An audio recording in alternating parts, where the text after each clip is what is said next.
दोस्तों नमस्कार, मैं हूं केदारनाथ मिश्रा और आप देख रहे हैं एग्जाम कंकस चैनल। दोस्तों आज मैं प्राचीन इतिहास का एक बहुत इंपॉर्टेंट टॉपिक महाजनपद काल लेकर उपस्थित हूं। अब अभी तक हम लोगों ने प्राचीन इतिहास विषय में कौन कौन से टॉपिक पढ़ लिए हैं, सबसे पहले इसको देख लेते हैं। तो देखिए, अभी तक हमने पढ़ा है पाषाण काल। ठीक है, पाषाण काल पढ़ लिया है और पाषाण काल को दो हिस्सों में हम लोगों ने पढ़ा है, तो इसकी दो वीडियो उपलब्ध है प्लेलिस्ट में। ठीक है, दूसरा जो टॉपिक हमने पढ़ा है वह पढ़ा है सिंधु घाटी की सभ्यता। ठीक है, सिंधु सभ्यता पढ़ा है और सिंधु सभ्यता को भी हम लोगों ने दो हिस्सों में पढ़ा है, तो इसकी भी दो वीडियो उपलब्ध है। ठीक है, यह भी प्लेलिस्ट में दर्ज है, आप वहां से इसे देख सकते हैं। तीसरा जो महत्वपूर्ण टॉपिक हम लोगों ने पढ़ा प्राचीन इतिहास का, वह टॉपिक कौन सा था? तो तीसरा टॉपिक था हमारा वैदिक काल। वैदिक काल हम लोगों ने पढ़ा। अब इसके बाद जो काल आता है वैदिक काल में, उसमें पूर्व वैदिक उत्तर वैदिक दोनों एक साथ समाहित था। ठीक है, इसके बाद आता है बौद्ध और जैन। ठीक है, बौद्ध आता है और बौद्ध और जैन धर्म आता है। ठीक है ना, बौद्ध और जैन धर्म को हमने अभी नहीं पढ़ाया। हमने मई महीने में बौद्ध और जैन धर्म को बहुत शानदार तरीके से पढ़ाया है और दोनों के बौद्ध धर्म का लिंक हमने आपको प्रोवाइड करा दिया था, टेलीग्राम पे भी उपलब्ध करा दिया था और इसे हमने प्लेलिस्ट में भी जोड़ दिया है LTGIC के।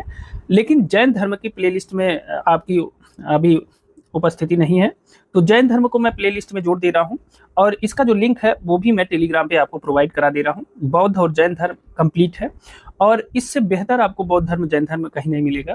जरूर पढ़िएगा, अगर आप परीक्षार्थी नहीं है तब भी पढ़िएगा, क्योंकि इससे आपको बहुत सी चीजों का ज्ञान हो जाएगा। ठीक है, तो बौद्ध और जैन धर्म, बौद्ध धर्म को नहीं देखे हैं आप तो जरूर देख लीजिएगा, आपकी प्लेलिस्ट में वह उपस्थित है LTGIC के।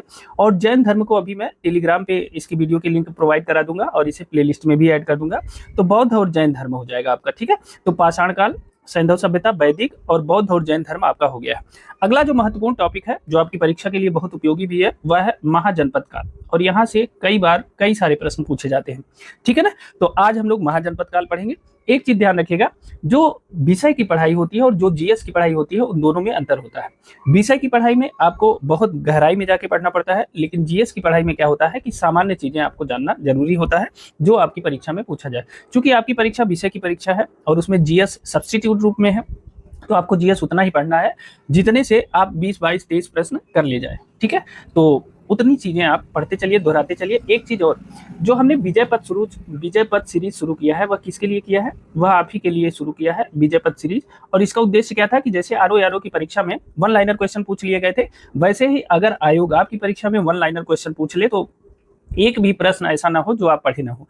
तो विजय पथ सीरीज हमारी रेगुलर चल रही है और आज हमने इसकी 10वीं वीडियो डाली है। ठीक है, 10वां प्रैक्टिस सेट आज हमने रिलीज किया है। इसका मतलब क्या हो गया, एक सीरीज में कितने प्रश्न है विजय पथ की? 30 प्रश्न है और 30 प्रश्न के हिसाब से अगर 10वां प्रैक्टिस सेट आज हमने डाला है, तो कुल मिला के 300 प्रश्नों का आप अभ्यास कर चुके होंगे अब तक। और ये प्रश्न ऐसे हैं जो अक्सर परीक्षाओं में पूछे जाते हैं, पूछे गए हैं और आगे जिनके पूछे जाने की संभावना बहुत अधिक है। ठीक है, तो विजय पथ सीरीज 20-25 मिनट की वीडियो रहती है, आप इसे स्पीड बढ़ा के भी दे सकते हैं क्योंकि वन लाइनर क्वेश्चन है। अगर आपको आता है तो बहुत अच्छी बात है, नहीं आता है तो ध्यान से पढ़िए और मेहनत से पढ़िए, यहाँ से आपको डायरेक्ट प्रश्न मिलेंगे। बाकी चैप्टर वाइज हम डिटेल आपको पढ़ाते हुए चल रहे हैं। ठीक है ना, तो चलिए आज की वीडियो की शुरुआत करते हैं और देखते हैं जो महाजनपद काल है उसकी क्या उपयोगिता है, कैसे महाजनपद का निर्माण हुआ, कहाँ इसका साक्ष्य मिला और कौन कौन सी इसकी विशेषताएं हैं, आगे चल के किस हिसाब से साम्राज्य का निर्माण होता है, इसकी चर्चा करेंगे। ठीक है ना, अब देखिए, एक बहुत चर्चित शब्द है, उस शब्द का नाम है नगरीय क्रांति। यह शब्द है नगरीय क्रांति। नगरीय क्रांति शब्द का जो प्रयोग किया था सबसे पहले किसने किया था? इस शब्द का सर्वप्रथम प्रयोगकर्ता थे garden child, sir garden child कहा जाता है। गार्डन चाइल्ड महोदय ने सबसे पहले नगरीय क्रांति शब्द का प्रयोग किया था। ठीक है ना, और यह प्रयोग इन्होंने, इनकी एक बुक है, उस बुक का नाम है the urban revolution. The urban revolution में उन्होंने यह जो है इस शब्द का उपयोग किया था, नगरीय क्रांति शब्द का प्रयोग किया था। और उन्होंने नगरीय क्रांति मतलब गांव का नगरों में परिवर्तन जब होता है तो नगरीय क्रांति के लिए 10 प्रमुख तत्व बताए थे कि किस प्रकार गांव जब नगर में परिवर्तित होते हैं या किसी भी नगर के लिए कौन कौन से तत्व जरूरी होते हैं। तो इसी पुस्तक में उन्होंने 10 प्रमुख तत्वों को बताया था जो नगरीय क्रांति के लिए आवश्यक है।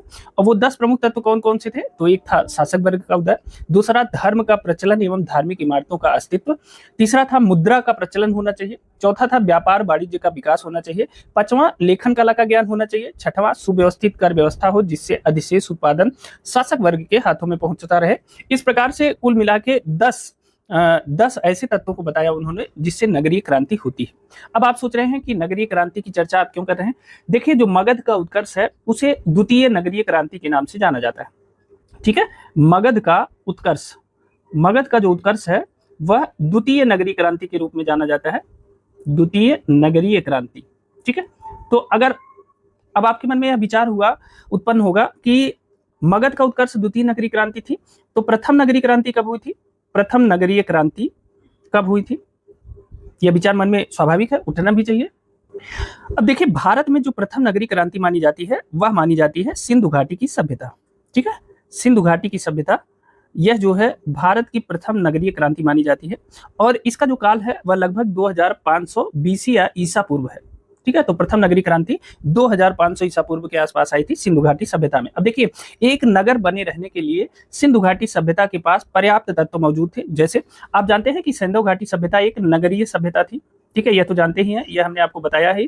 नगरीय सभ्यता में जो महत्वपूर्ण नगर थे सिंधु घाटी सभ्यता के, हड़प्पा व मोहनजोदड़ो। आप जानते हैं कि ये बहुत फेमस नगर थे, हड़प्पा और मोहनजोदड़ो। आप यह भी जानते हैं कि जो सिंधु सभ्यता, सिंधु घाटी की सभ्यता थी, वहां पक्की ईंटों के मकान बने हैं, व्यवस्थित नालियां बनी हैं, कूड़ा निस्तारण व्यवस्था का व्यवस्थित प्रयोग किया गया है, व्यापार, तौल, माप, मुद्रा के चिन्ह ये भी मिले हैं वहां से। नगर नियोजन का अद्भुत उदाहरण आपने देखा ही है कि इस प्रकार सड़कें जो है समकोण पे काटती हुई प्रतीत होती थी। ठीक है ना, तो ये सारी चीजें किसमें थी?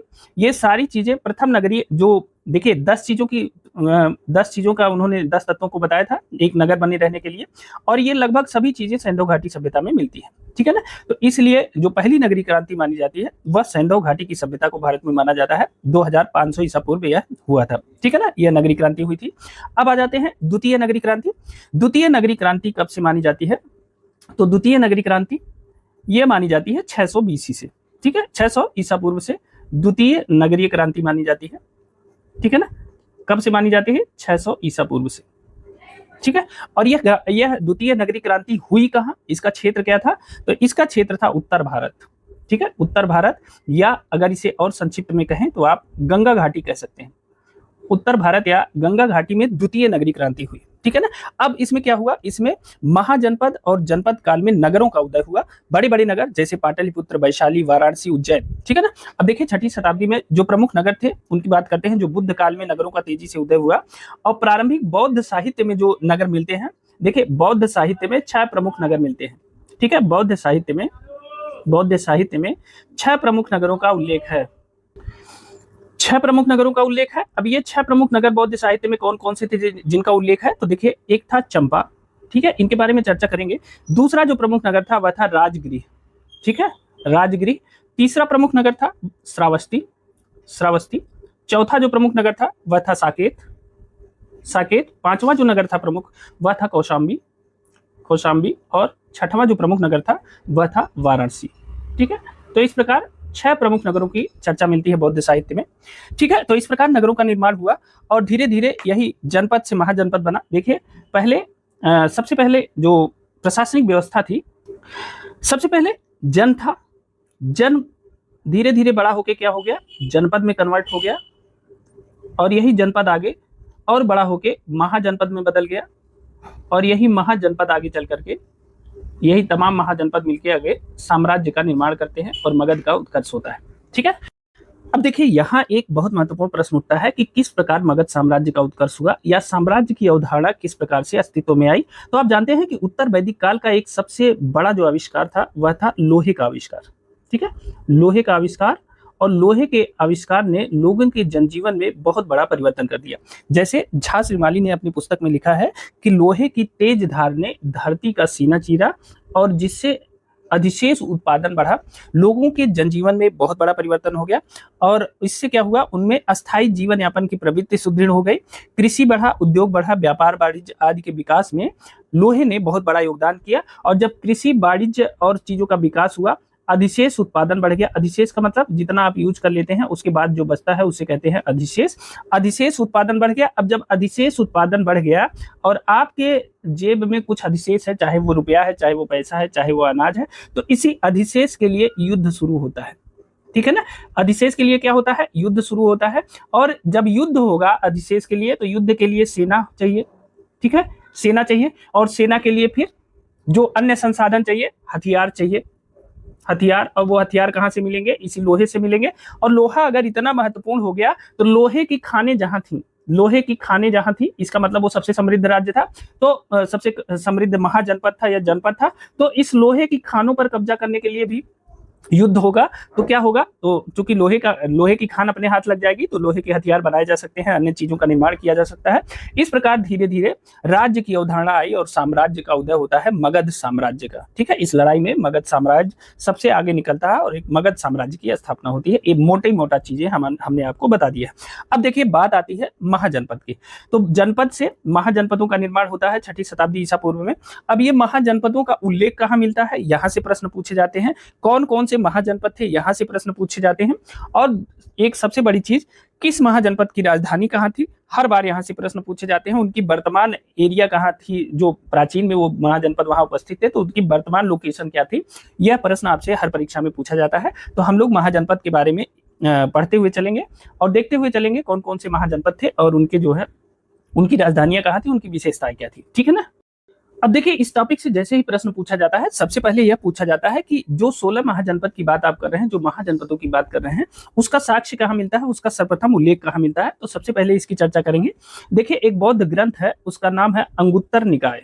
ठीक है, कौन सा बौद्ध ग्रंथ है, अंगुत्तर निकाय एक बौद्ध ग्रंथ है।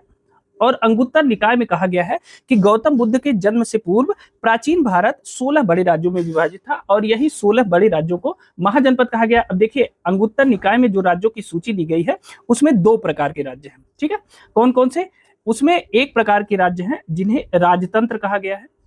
ठीक है, और दूसरा प्रकार के जो राज्यों का उल्लेख है वह है गणतंत्र। ठीक है, गणतंत्र और राजतंत्र की चर्चा की गई है। राजतंत्र किसे कहते थे, राजतंत्र में जो अध्यक्ष होता था वह राजा होता था। ठीक है ना। इस प्रकार के राज्य में कौन कौन से राज्य थे, इसकी चर्चा करेंगे। दूसरा गणतंत्र, गणतंत्र का जो मुखिया होता था वह कौन होता है, वो होता था, तो इसका शासन जो है राजा के द्वारा नहीं होकर के गण अथवा संघ के द्वारा होता था, गण अथवा संघ के द्वारा होता था। ठीक है, इसका कोई राजा नहीं था कि पैतृक रूप से राजा इसका शासन करेगा या राजा का लड़का इसका शासन करेगा। यह एक गणतंत्र था और गणतंत्र का शासन गण अथवा संघ के लोग मिलकर के करते थे। ठीक है ना। तो कौन सा राजतंत्र था, कौन सा गणतंत्र था, इसी अंगुत्तर निकाय में 16 महाजनपदों की सूची मिलती है। ठीक है, 16 महाजनपदों की सूची मिलती है। उनके क्षेत्र की भी किन क्षेत्रों पे उनका विस्तार था, उसके राजा कौन कौन से थे उस समय तत्कालीन बुद्ध के काल में, उनके राजाओं की सूची भी यहाँ मिलती है। 16 महाजनपदों की सूची कहाँ से मिलती है, अंगुत्तर निकाय से मिलती है। इस बात को नोट करिएगा, ये प्रश्न कई बार पूछा गया। देखिए एक जैन ग्रंथ है भगवती सूत्र। ठीक है, भगवती सूत्र से भी 16 महाजनपदों की सूची मिलती है, इस बात को ध्यान रखिएगा। ठीक है, भगवती सूत्र ये है जैन ग्रंथ, जैन ग्रंथ, और यहां से भी 16 महाजनपदों की सूची मिलती है। ठीक है, 16 महाजनपदों की सूची मिलती है। ठीक है, अगर आपको प्रश्न पूछा जाए कि 16 महाजनपदों की सूची कहां मिलती है, तो एक तो अंगुत्तर निकाय में मिलती है और दूसरी जैन ग्रंथ भगवती सूत्र में मिलती है। दोनों में 16 महाजनपदों की सूची मिलती है। अगर दोनों ऑप्शन में रहेगा तो दोनों सही है। ठीक है, इस बात को ध्यान रखिएगा। हाँ, एक बात का अंतर है, कुछ महाजनपदों की जो सूची है उसमें अंगुत्तर निकाय और भगवती सूत्र में अंतर आ जाता है, तो इसे ध्यान रखिएगा। कुछ जनपदों में अंतर है लेकिन सूची 16 महाजनपदों की दोनों में दी गई है, इस बात को ध्यान रखेंगे। अब देखिए 16 महाजनपदों के साथ साथ बौद्ध ग्रंथ है एक महापरिनिर्वाण सूत्र, महापरिनिर्वाण सूत्र, निर्वाण सूत्र। ठीक है, इस महापरिनिर्वाण सूत्र में यह क्या है, यह एक बौद्ध ग्रंथ है, ध्यान रखिएगा, बौद्ध ग्रंथ है। इसमें बुद्ध काल के 6 महानगरों का उल्लेख है। अगर आपसे कोई प्रश्न पूछे कि बुद्धकालीन महानगरों का उल्लेख किसमें है, तो महापरिनिर्वाण सूत्र में है, बुद्धकालीन महानगरों का उल्लेख है। और कुल कितने महानगरों का उल्लेख है, 6 महानगरों का उल्लेख है। ठीक है, वो 6 महानगर कौन कौन से हैं, तो उसमें पहला है चंपा, अभी इसकी चर्चा करेंगे हम अलग अलग। दूसरा जो महानगर है वह है राजगृह, चंपा राजगृह। तीसरा महानगर है बनारस या वाराणसी। ठीक है, चौथा महानगर है साकेत, पांचवा महानगर है कौशाम्बी, और छठवां जो महानगर है वह है श्रावस्ती। ठीक है, तो इस प्रकार बुद्ध काल में 6ठी शताब्दी ईसा पूर्व में 6 महानगरों का उल्लेख किया गया है। महापरिनिर्वाण सूत्र में इन 6 के नाम दिए गए हैं। याद रखिएगा कि बुद्ध काल में कौन कौन से महानगर थे, तो चंपा, राजगृह, वाराणसी, साकेत, कौशाम्बी और श्रावस्ती 6 महानगर थे। ठीक है, इन्हें ध्यान रखिएगा। अब चलिए महाजनपदों की लिस्ट देख लेते हैं, क्योंकि यहाँ से एक प्रश्न जरूर पूछा जाता है, लेकिन वो एक प्रश्न जो पूछा जाता है वो मिलान करने वाला प्रश्न होता है, सूची 1 को सूची 2 से मिलाना। इसका मतलब कम से कम 4 राज्यों के बारे में वह आपसे जानकारी ले लेता है और उनकी राजधानियां या उनके क्षेत्र के बारे में पूछ लेता है। तो 16 महाजनपदों के बारे में जान लेते हैं, उनकी राजधानियों के बारे में जान लेते हैं और आधुनिक उनका क्षेत्र का विस्तार कहाँ कहाँ है उसके बारे में जान लेते हैं। तो इससे क्या होगा कि इससे पूरा चैप्टर हमारा तैयार हो जाएगा, फिर वहां से कभी भी कोई प्रश्न पूछा जाएगा तो वह गलत नहीं होगा। ठीक है, तो एक एक महाजनपद को देखते हुए चलते हैं। देखिए, मुझे लगता है कि हमें एक पेज जो है ऐड कर लेना चाहिए, तो मैं एक पेज ऐड कर लेता हूं, उस पेज पे पढ़ लेते हैं, क्योंकि यहाँ स्पेस बहुत कम है और 16 महाजनपदों के बारे में बताना है, तो मैं एक पेज ऐड करता हूं। चलिए एक एक करके 16 महाजनपदों को देखते हैं। देखिए, पहले महाजनपद की बात करते हैं। पहला महाजनपद है कुरु। ठीक है, कुरु महाजनपद, इसकी चर्चा करते हैं। कुरु महाजनपद का क्षेत्र कहां था, तो कुरु महाजनपद आधुनिक मेरठ दिल्ली तथा थानेश्वर के भूभागों पे फैला था। ठीक है, थानेश्वर क्षेत्र में। ठीक है, मेरठ, दिल्ली तथा थानेश्वर क्षेत्र में यह फैला हुआ था। कुरु की राजधानी कहां थी, यह बहुत इंपॉर्टेंट है क्योंकि यह प्रश्न पूछा जाता है। कुरु की राजधानी कहां थी, तो कुरु की राजधानी थी इंद्रप्रस्थ। ठीक है, इंद्रप्रस्थ जो है यह कुरु महाजनपद की राजधानी थी, इसे याद रखिएगा। ठीक है ना। अब देखिए, एक प्रश्न यहां से पूछा जाता है कि जो हस्तिनापुर नगर था वह किस महाजनपद में स्थित था। हस्तिनापुर का नाम आपने सुना होगा महाभारत में, तो हस्तिनापुर नगर यह कुरु महाजनपद में ही स्थित था, इस बात को ध्यान रखिएगा। हस्तिनापुर नगर किसमें था, कुरु महाजनपद में स्थित था। ठीक है, यह प्रश्न इंपॉर्टेंट है, पूछा गया है परीक्षाओं में, इसलिए इसे याद रखिएगा। बुद्ध काल में जो यहाँ का राजा था वह कौन था, तो बुद्ध काल में यहाँ का जो शासक था वह था कौरव्य। ठीक है, जो कि बौद्धकालीन ग्रंथ ही है अंगुत्तर निकाय, जहां से हमें यह लिस्ट मिली है। तो जहां से यह लिस्ट मिली है तो बुद्धकालीन शासक जो रहा होगा उसके नाम का उल्लेख होगा, तो बुद्धकालीन शासक यहाँ का था कौरव्य। ठीक है, इसे भी याद रखिएगा, अक्सर परीक्षाओं में पूछा जाता है। देखिए, कहा जाता है कि कुरु पहले राजतंत्रात्मक था, किंतु कालांतर में यहाँ क्या होता है, गणतंत्र की स्थापना हो जाती है। ठीक है, तो याद रखिएगा, पहला महाजनपद हो गया कुरु। अब दूसरे महाजनपद के बारे में जान लेते हैं। दूसरा महाजनपद कौन सा है, दूसरा महाजनपद है पांचाल। ठीक है, पांचाल महाजनपद, यह महाजनपद कहाँ स्थित है, तो इसकी जो वर्तमान अवस्थिति है पांचाल की जो वर्तमान अवस्थिति है वह है, देखिए, आधुनिक रुहेलखंड। ठीक है, आधुनिक रुहेलखंड है, आप इसे कह सकते हैं बरेली। ठीक है, बरेली, बदायूं और फर्रुखाबाद। ठीक है, बरेलू, बदायूं और फर्रुखाबाद के जो आधुनिक जिले हैं, फर्रुखाबाद। ठीक है, यहाँ फर्रुखाबाद आदि जिले कह सकते हैं। बरेली, बदायूं, फर्रुखाबाद जिलों में पांचाल महाजनपद बनता था। ठीक है ना। पांचाल के 2 भाग थे, एक था उत्तरी पांचाल और दूसरा था दक्षिणी पांचाल। ठीक है, 2 हिस्से थे, उत्तरी पांचाल था और दक्षिणी पांचाल था, यह 2 भागों में बटा हुआ था। ठीक है, याद रखिएगा। उत्तरी पांचाल की राजधानी अहिच्छत्र थी। उत्तरी पांचाल की राजधानी कहाँ थी, यह प्रश्न पूछा जाता है। उत्तरी पांचाल की राजधानी थी अहिच्छत्र। ठीक है, अहिच्छत्र थी, इसे आधुनिक रामनगर के नाम से आप जान सकते हैं। ठीक है ना, जो अहिच्छत्र थी वह वर्तमान जो रामनगर है वही अहिच्छत्र के रूप में था पहले। ठीक है ना, और जो दक्षिणी पांचाल की राजधानी थी, इसकी राजधानी थी काम्पिल्य। ठीक है, काम्पिल्य दक्षिणी पांचाल की राजधानी थी। अब देखिए, जब प्रश्न पूछा जाता है तो उत्तरी पांचाल और दक्षिणी पांचाल दोनों की राजधानी पूछा जाता है। दक्षिणी पांचाल की जो राजधानी थी वह काम्पिल्य थी, उत्तरी पांचाल की जो राजधानी थी वह अहिच्छत्र थी, जो वर्तमान में रामनगर है। काम्पिल्य कहाँ है, काम्पिल्य जो फर्रुखाबाद में स्थित है ना, कंपिल फर्रुखाबाद में स्थित है वही काम्पिल्य था। ठीक है, याद रखिएगा। अब ये हो गया। देखिए, अगर आपसे यह प्रश्न पूछा जाए कि कान्यकुब्ज नगर किसे कहते थे, बताइए। कान्यकुब्ज का प्रसिद्ध नगर इसी राज्य में था। ठीक है ना, इसी राज्य में था। और कान्यकुब्ज किसका नाम है, कन्नौज का नाम है ना, इसी राज्य में था। कान्यकुब्ज किसे कहते थे, कन्नौज को कहते थे। ठीक है, कन्नौज को किस नाम से जानते थे? कान्यकुब्ज के नाम से जानते हैं प्राचीन काल में। ठीक है, द्रौपदी भी इसी पांचाल की थी। ठीक है, यह एक राजतंत्र था, लेकिन कौटिल्य के समय तक यह बाद में गणराज्य हो गया था, तो इसे भी ध्यान रखिएगा। ठीक है, अब आ जाते हैं तीसरे महाजनपद की तरफ। देखते हैं तीसरा महाजनपद कौन सा है। तो तीसरा महाजनपद है सूरसेन। ठीक है, सूरसेन है तीसरा महाजनपद। और सूरसेन का जो क्षेत्र है कि वर्तमान क्षेत्र कहाँ पे सूरसेन फैला हुआ था, तो सूरसेन जो था वह आधुनिक ब्रजमंडल क्षेत्र में यह महाजनपद था। ठीक है, आधुनिक ब्रजमंडल क्षेत्र।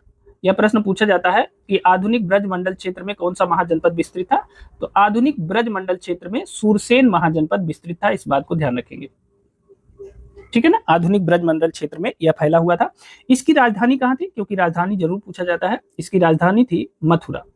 ठीक है, सूरसेन की राजधानी कहाँ थी? मथुरा थी, याद रखिएगा, बहुत चर्चा में रही थी। इसे यूनानी लेखक सूरसेनोई कहते थे। यूनानी लेखक इसे क्या कहते थे, यह भी प्रश्न पूछा गया है। यूनानी लेखक सूरसेनोई पूछा गया है कि मथुरा को यूनानी लेखक किस नाम से जानते थे, तो इस राज्य को सूरसेनोई के नाम से जानते थे। ठीक है, सूरसेनोई के नाम से जानते थे।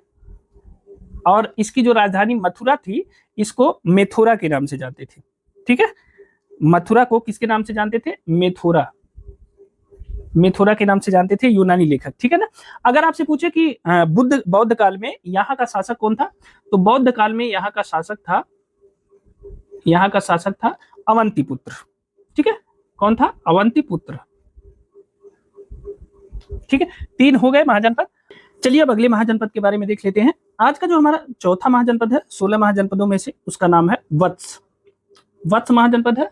ठीक है, और वत्स महाजनपद के बारे में देखते हैं। अब देखिए, वत्स महाजनपद का जो विस्तार क्षेत्र था वह कहाँ था? वह आधुनिक प्रयागराज व कौशाम्बी जिलों में फैला हुआ था वत्स महाजनपद।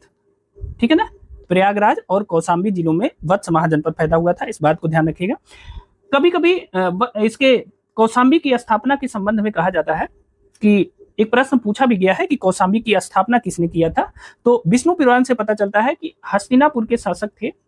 हस्तिनापुर के शासक, इनका नाम था निचच्छू। क्या नाम था? निचच्छू इनका नाम था। और जब हस्तिनापुर गंगा के प्रवाह में बह गई, तो निचच्छू ने कौशाम्बी की स्थापना की थी और कौशाम्बी को उन्होंने अपनी राजधानी बनाया था। हालांकि बौद्ध काल की बात करते हैं, बुद्ध काल में वत्स में किसका शासक था? पौरव वंश का शासक था। ठीक है ना, पौरव वंश का शासन था।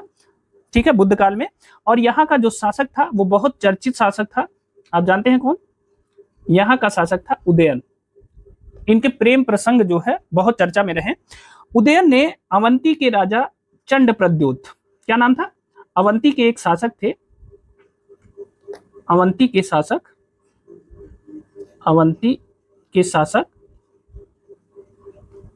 उनका नाम था चंडप्रद्योत या प्रद्योत कहा जाता था। ठीक है, चंडप्रद्योत आप अक्सर आता है। ठीक है, तो एक शासक थे प्रद्योत, या इन्हें चंडप्रद्योत भी कहा जाता है। ये अवंती के शासक थे।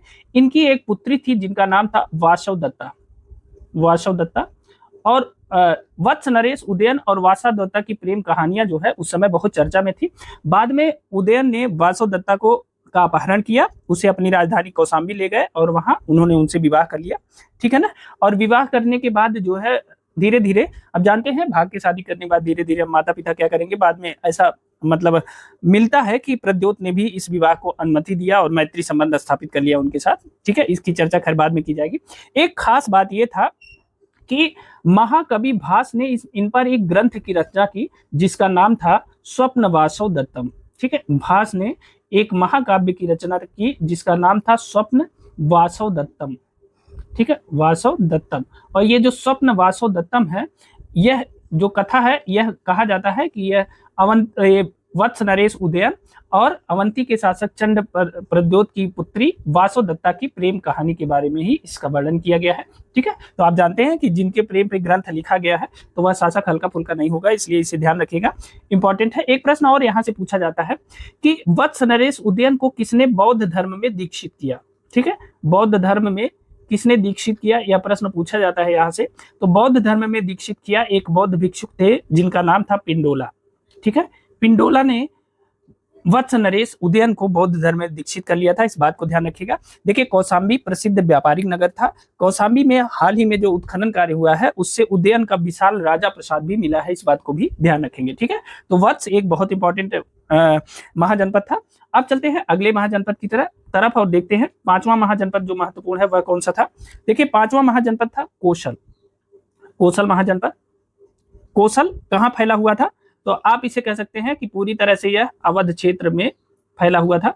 अवध क्षेत्र कहें या इसे शार्ट में आप अयोध्या मंडल भी कह सकते हैं। ठीक है, अयोध्या मंडल में फैला हुआ था कौशल महाजनपद। ठीक है ना। अब कौशल की जो राजधानी थी वह कहाँ थी, तो कौशल की राजधानी थी साकेत तथा श्रावस्ती। ठीक है, कहाँ थी, साकेत तथा श्रावस्ती, यह जो है कौशल की राजधानी थी, इसे भी ध्यान रखिएगा। साकेत तथा श्रावस्ती कौशल की राजधानी थी। ठीक है ना, यहां तक चीजें क्लियर है। अब देखिए ये जो श्रावस्ती है ना, इसकी जो पहचान की गई है, श्रावस्ती जिले में एक जगह है सहेत महेत। ठीक है, क्या कौन सी जगह है, सहेत महेत से श्रावस्ती की पहचान की गई है। और यह परीक्षा में पूछा जाता है कि श्रावस्ती की पहचान वर्तमान में किससे की जाती है, तो सहेत महेत से की जाती है। इंपॉर्टेंट है, इसे याद रख लीजिएगा। ठीक है, अब आ जाते हैं कौशल महाजनपद में बुद्ध के समय में यहाँ का शासक कौन था। कौशल महाजनपद का शासक बुद्ध के समय में, तो आप जानते हैं बुद्ध के समय में कौशल के जो शासक थे वह थे प्रसेनजीत। ठीक है, प्रसेनजीत, और ये बुद्ध के मित्र थे कहा जाता है। ठीक है ना, और ये बुद्ध के समकालीन थे और बुद्ध की समान आयु के थे, इसीलिए बुद्ध इन्हें मित्र मानते थे, इस बात को ध्यान रखेंगे। अच्छा, एक प्रश्न पूछा जाता है कि जो शाक्यों का गणराज्य था कपिलवस्तु, शाक्यों का गणराज्य था कौन सा, कपिलवस्तु। कपिलवस्तु जहां बुद्ध का जन्म हुआ था। ठीक है, कपिलवस्तु वह किस महाजनपद में था। ठीक है, तो शाक्यों का गणराज्य कपिलवस्तु भी कौशल महाजनपद के अंतर्गत था, इस बात को ध्यान रखिएगा। यह प्रश्न पूछा गया है, यह इंपॉर्टेंट है। और कपिलवस्तु की जो पहचान है आधुनिक सिद्धार्थ नगर का पिपराहवा नामक स्थान से किया गया है। ठीक है, कौन सी जगह है, पिपराहवा। पिपराहवा यह कहाँ स्थित है, यह है सिद्धार्थ नगर जिले में। ठीक है, सिद्धार्थ नगर जिले में स्थित है। पिपराहवा को कपिलवस्तु के रूप में जाना जाता है। ठीक है ना, ध्यान रखिएगा। और शाक्यों का जो गणराज्य था यह भी कौशल महाजनपद में समाहित था, इस बात को ध्यान रखिएगा। अक्सर परीक्षा में यहां से प्रश्न पूछा गया है। अगले महाजनपद को देख लेते हैं। देखिए छठवां महाजनपद कौन सा है, छठवें महाजनपद की चर्चा करते हैं। देखिए छठा महाजनपद है वह है मल्ल। मल्ल की बात करते हैं, मल्ल महाजनपद की बात करते हैं। मल्ल महाजनपद कहाँ स्थित था, यह जो है कुशीनगर, देवरिया और आदि जिलों के आसपास का क्षेत्र इसके अंतर्गत समाहित था। मतलब अगर ऐसे मोटी मोटा आप देखें तो पूर्वी उत्तर प्रदेश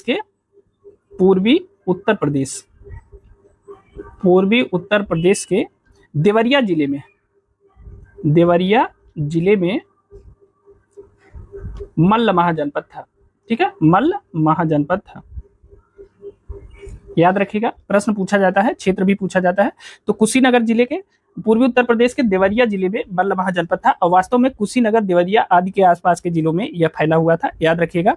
ठीक है, अब इसके दो भाग थे, एक पावा के मल्ल और दूसरा कुशीनगर के मल्ल। मतलब इसके दो हिस्से थे, एक की राजधानी कहाँ थी, मल्लों की, एक की राजधानी थी कुशीनगर। ठीक है, एक थी कुशीनगर, एक की राजधानी थी, और दूसरे की राजधानी थी पावा। तो पावा के मल्ल और कुशीनारा के मल्ल आपने सुना होगा। ठीक है, ध्यान रखिएगा। कुशीनगर में किसको महापरिनिर्वाण प्राप्त हुआ, कुशीनगर में महात्मा बुद्ध को महापरिनिर्वाण प्राप्त हुआ, महात्मा बुद्ध को। और पावा में किसको महापरिनिर्वाण प्राप्त हुआ, महावीर स्वामी को। ठीक है, महावीर स्वामी को, यानी जो मल्ल क्षेत्र था महावीर स्वामी और महात्मा बुद्ध दोनों को वहां महापरिनिर्वाण वहीं प्राप्त हुआ। ठीक है, तो कुशीनगर में महात्मा बुद्ध को और पावा में महावीर स्वामी को महापरिनिर्वाण प्राप्त हुआ था, याद रखिएगा। ठीक है, कितना इंपॉर्टेंट है आप समझ गए होंगे। अब अगला देख लेते हैं, अगला महाजनपद। आज का जो हमारा सातवां महाजनपद है वह है काशी। काशी का नाम आपने सुना होगा, काशी महाजनपद उस समय का बहुत शक्तिशाली महाजनपद था, जो वाराणसी का समीपवर्ती क्षेत्र था। वाराणसी के समीपवर्ती क्षेत्र में काशी महाजनपद विकसित था। ठीक है, और काशी की जो राजधानी थी वो क्या थी, इसकी राजधानी, काशी महाजनपद की जो राजधानी थी वह थी वाराणसी। ठीक है, वाराणसी इसकी राजधानी थी, याद रखिएगा। अब देखिए बुद्ध काल में जो काशी का शक्तिशाली राजा था वह कौन था, वह था ब्रह्मदत्त। ठीक है, ब्रह्मदत्त वहां का शासक था काशी का। ठीक है, लेकिन क्या होता है कि इसने कोसल पर विजय प्राप्त कर ली थी। काशी के शासक ब्रह्मदत्त ने कोसल पर विजय प्राप्त कर लिया, ठीक है, लेकिन बाद में कोसल के राजा ने पलटवार किया, ठीक है। कोसल का राजा कौन था? कोसल का शासक था कंस। कंस ने पलटवार किया और पलटवार करके इन्होंने, कंस ने काशी को जीत लिया, ठीक है, काशी को जीत लिया और इसको जीत करके कोसल में मिला लिया, कोसल राज्य में मिला लिया। तो इस बात को ध्यान रखिएगा। अगर आपसे प्रश्न पूछा जाए किसने काशी को कोसल राज्य में मिलाया, तो कंस ने काशी को जीत करके कोसल राज्य में मिला लिया, ठीक है। कंस शासक था उस समय कोसल का, ठीक है। तो इस बात को ध्यान रखिएगा, इंपॉर्टेंट है, यह प्रश्न परीक्षा में पूछा जाता है। चलिए अगला देख लेते हैं। अगला जो हमारा 8वां महाजनपद है उसकी बात करते हैं। 8वां महाजनपद कौन सा है? तो 8वां महाजनपद है अंग। अंग महाजनपद की बात करते हैं। अंग महाजनपद का जो विस्तार था वो वर्तमान क्षेत्र में कहां पे था? अंग देखिए, अंग जो महाजनपद था वह था भागलपुर, आधुनिक भागलपुर तथा मुंगेर जिलों में फैला हुआ था, ठीक है। ऐसे ही प्रश्न पूछ लिया जाता है, यही ऑप्शन भी रहते हैं। आधुनिक भागलपुर तथा मुंगेर के जिलों में अंग महाजनपद फैला हुआ था, इस बात को ध्यान रखेंगे, ठीक है ना। अब अगर आपसे कोई पूछे कि इसकी राजधानी कहाँ थी, तो अंग की जो राजधानी थी वह थी चंपा। अंग महाजनपद की राजधानी कहाँ थी? चंपा थी, इसे याद रखिएगा। कहा जाता है कि अंग महाजनपद का जो निर्माण हुआ था वह एक वास्तुकार के निर्माण में निर्देशन में हुआ था और अंग महाजनपद के जो वास्तुकार थे उनका नाम था महागोविंद। यह प्रश्न पूछा गया है, याद रखिएगा। अंग महाजनपद के वास्तुकार कौन थे? तो महागोविंद थे, इसे भी ध्यान रखिएगा। प्राचीन काल में जो चंपा थी वह अपने व्यापार वाणिज्य के लिए प्रसिद्ध थी और अंग के शासक ब्रह्मदत्त ने मगध के राजा भट्टी को पहले पराजित कर मगध राज्य के कुछ भाग पर अधिकार कर लिया था, किंतु बाद में क्या होता है कि बिंबिसार ने अंग को मगध साम्राज्य में मिला लिया। जब हम मगध का उत्कर्ष पढ़ाएंगे तो इसकी चर्चा करेंगे, ठीक है। अब देखिए नवे महाजनपद की बात करते हैं कि नवा महाजनपद कौन सा था? नवा महाजनपद था मगध, ठीक है। मगध का जो विस्तार क्षेत्र था वो कहां से कहां तक था? तो आधुनिक पटना, गया, शाहाबाद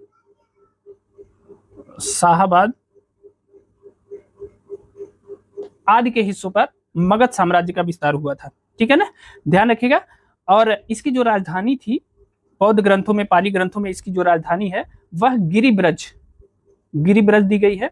इसे राजगीर भी कहते थे, ठीक है, राजगीर भी दी गई है और इसका विस्तार से वर्णन मिलता है इसकी राजधानी का, ठीक है। बाद में सबसे शक्तिशाली जो महाजनपद था यही आगे मगध आगे बढ़ करके इसी ने मगध साम्राज्य की स्थापना की। मगध उत्कर्ष के बारे में हम आगे पढ़ेंगे, ठीक है। तो याद रखिएगा मगध महाजनपद उस समय का सबसे शक्तिशाली महाजनपद था।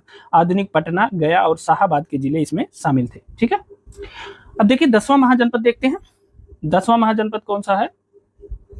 देखिए 10वां महाजनपद है वज्ज महाजनपद। वज्ज महाजनपद का जो विस्तार था वह आधुनिक वैशाली, दरभंगा आदि जिले बिहार में तथा नेपाल का मिथिला क्षेत्र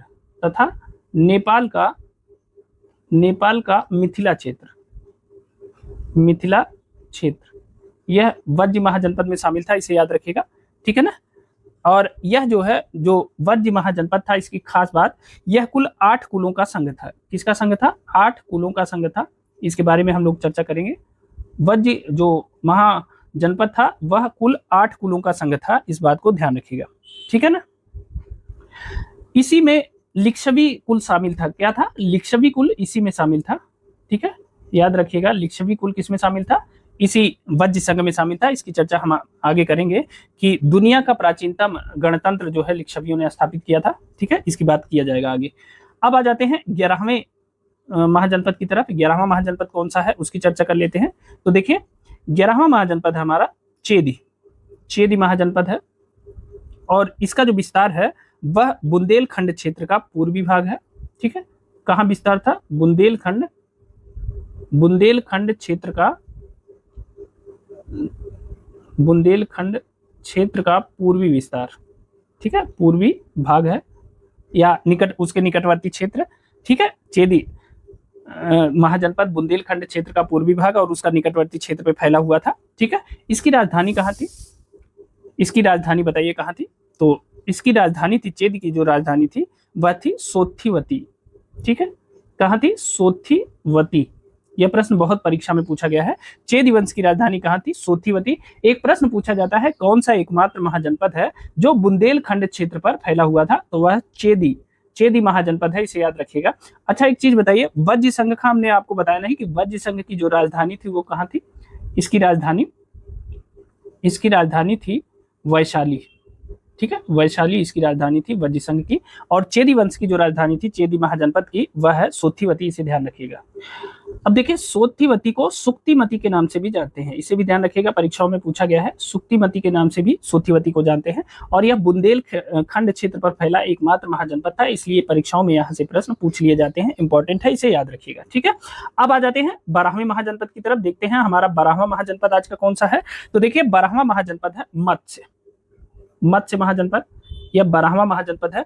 और मत्स्य का जो विस्तार है वह आधुनिक जयपुर राजस्थान में स्थित है। ठीक है ना, और अलवर और इसके साथ साथ भरतपुर, आधुनिक जयपुर, अलवर एवं भरतपुर क्षेत्र में यह फैला हुआ था।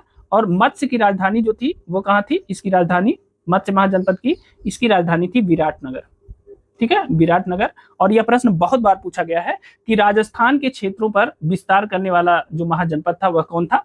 तो वह मत्स्य महाजनपद था जो राजस्थान में विस्तृत था। ठीक है, राजस्थान में विस्तृत था मत्स्य महाजनपद। यह प्रश्न परीक्षा में पूछा गया है, ऐसे ही राज्य के नाम के साथ पूछा गया है, इसलिए इसे ध्यान रखिएगा, इंपॉर्टेंट है, यहाँ से प्रश्न हर बार पूछे जाते हैं। ठीक है, अगला देख लेते हैं। अब हमारा 13वां महाजनपद कौन सा है? तो देखिए, 13वां महाजनपद है अस्मक। यह भी बहुत बार यहाँ से प्रश्न पूछे गए हैं। अस्मक महाजनपद जो है वह नर्मदा नदी, गोदावरी नदी घाटी का मध्य का क्षेत्र है।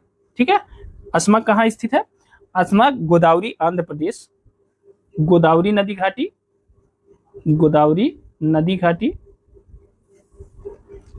ठीक है,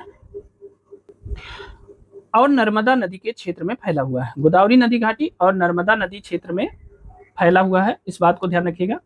अस्मक, ठीक है, अस्मक की राजधानी कहीं कहीं पोतन मिलता है और कहीं कहीं पोटली मिलता है।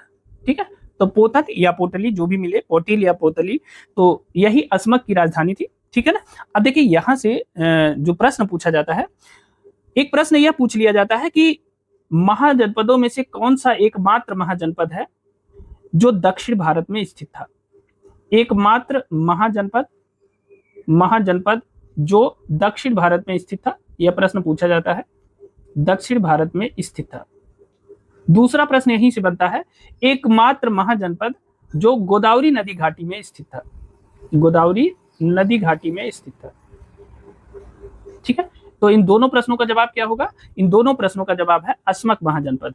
अस्मक महाजनपद जो दक्षिण भारत में स्थित एकमात्र महाजनपद था और गोदावरी नदी घाटी में स्थित एकमात्र महाजनपद था, इसे याद रखिएगा। यहां से प्रश्न कई बार पूछे गए हैं। अस्मक की राजधानी पोतन अथवा पोटली थी, इसे भी ध्यान रखेंगे। अब देखिए, 14वां महाजनपद है, बहुत इंपॉर्टेंट है। 14वां महाजनपद कहाँ फैला हुआ था? तो 14वां महाजनपद है अवंती।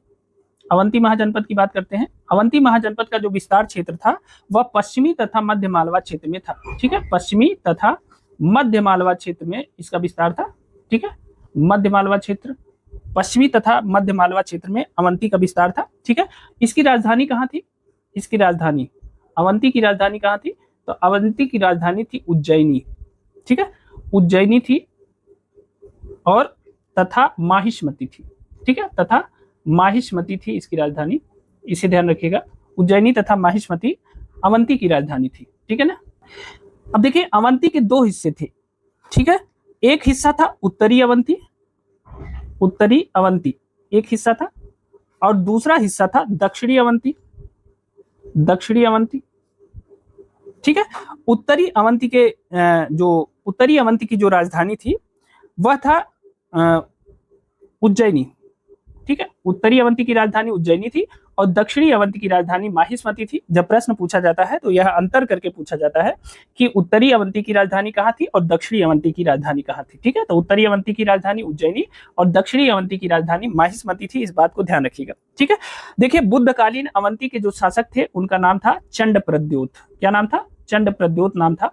अभी हमने ऊपर बताया था कि इन्हीं की पुत्री को लेकर महाराज उदयन भाग गए थे और बाद में उन्होंने उनसे शादी रचाई और इन्हीं की प्रेम कथा पे स्वप्नवास और दत्तम की रचना की गई है महाकवि भास के द्वारा। ठीक है, तो चंड प्रद्योत इनके बुद्धकालीन शासक थे। ठीक है, और अवंती के राजा थे। चंड प्रद्योत को एक बार पीलिया हो गया था और जबरदस्त पीलिया हो गया था, बचना बहुत मुश्किल था। तो उन्होंने जो है महात्मा बुद्ध के थोड़ा कन्विंस करने के बाद महाराजा बिंबिसार ने अपने राजवैद्य को उनकी दवा करने के लिए भेजा था और उनके राजवैद्य का नाम था जीवक। ठीक है, तो बिंबिसार ने अपने राजवैद्य जीवक को महाराज चंड प्रद्योत की दवा करने के लिए अवंती भेजा था, इस बात को ध्यान रखिएगा।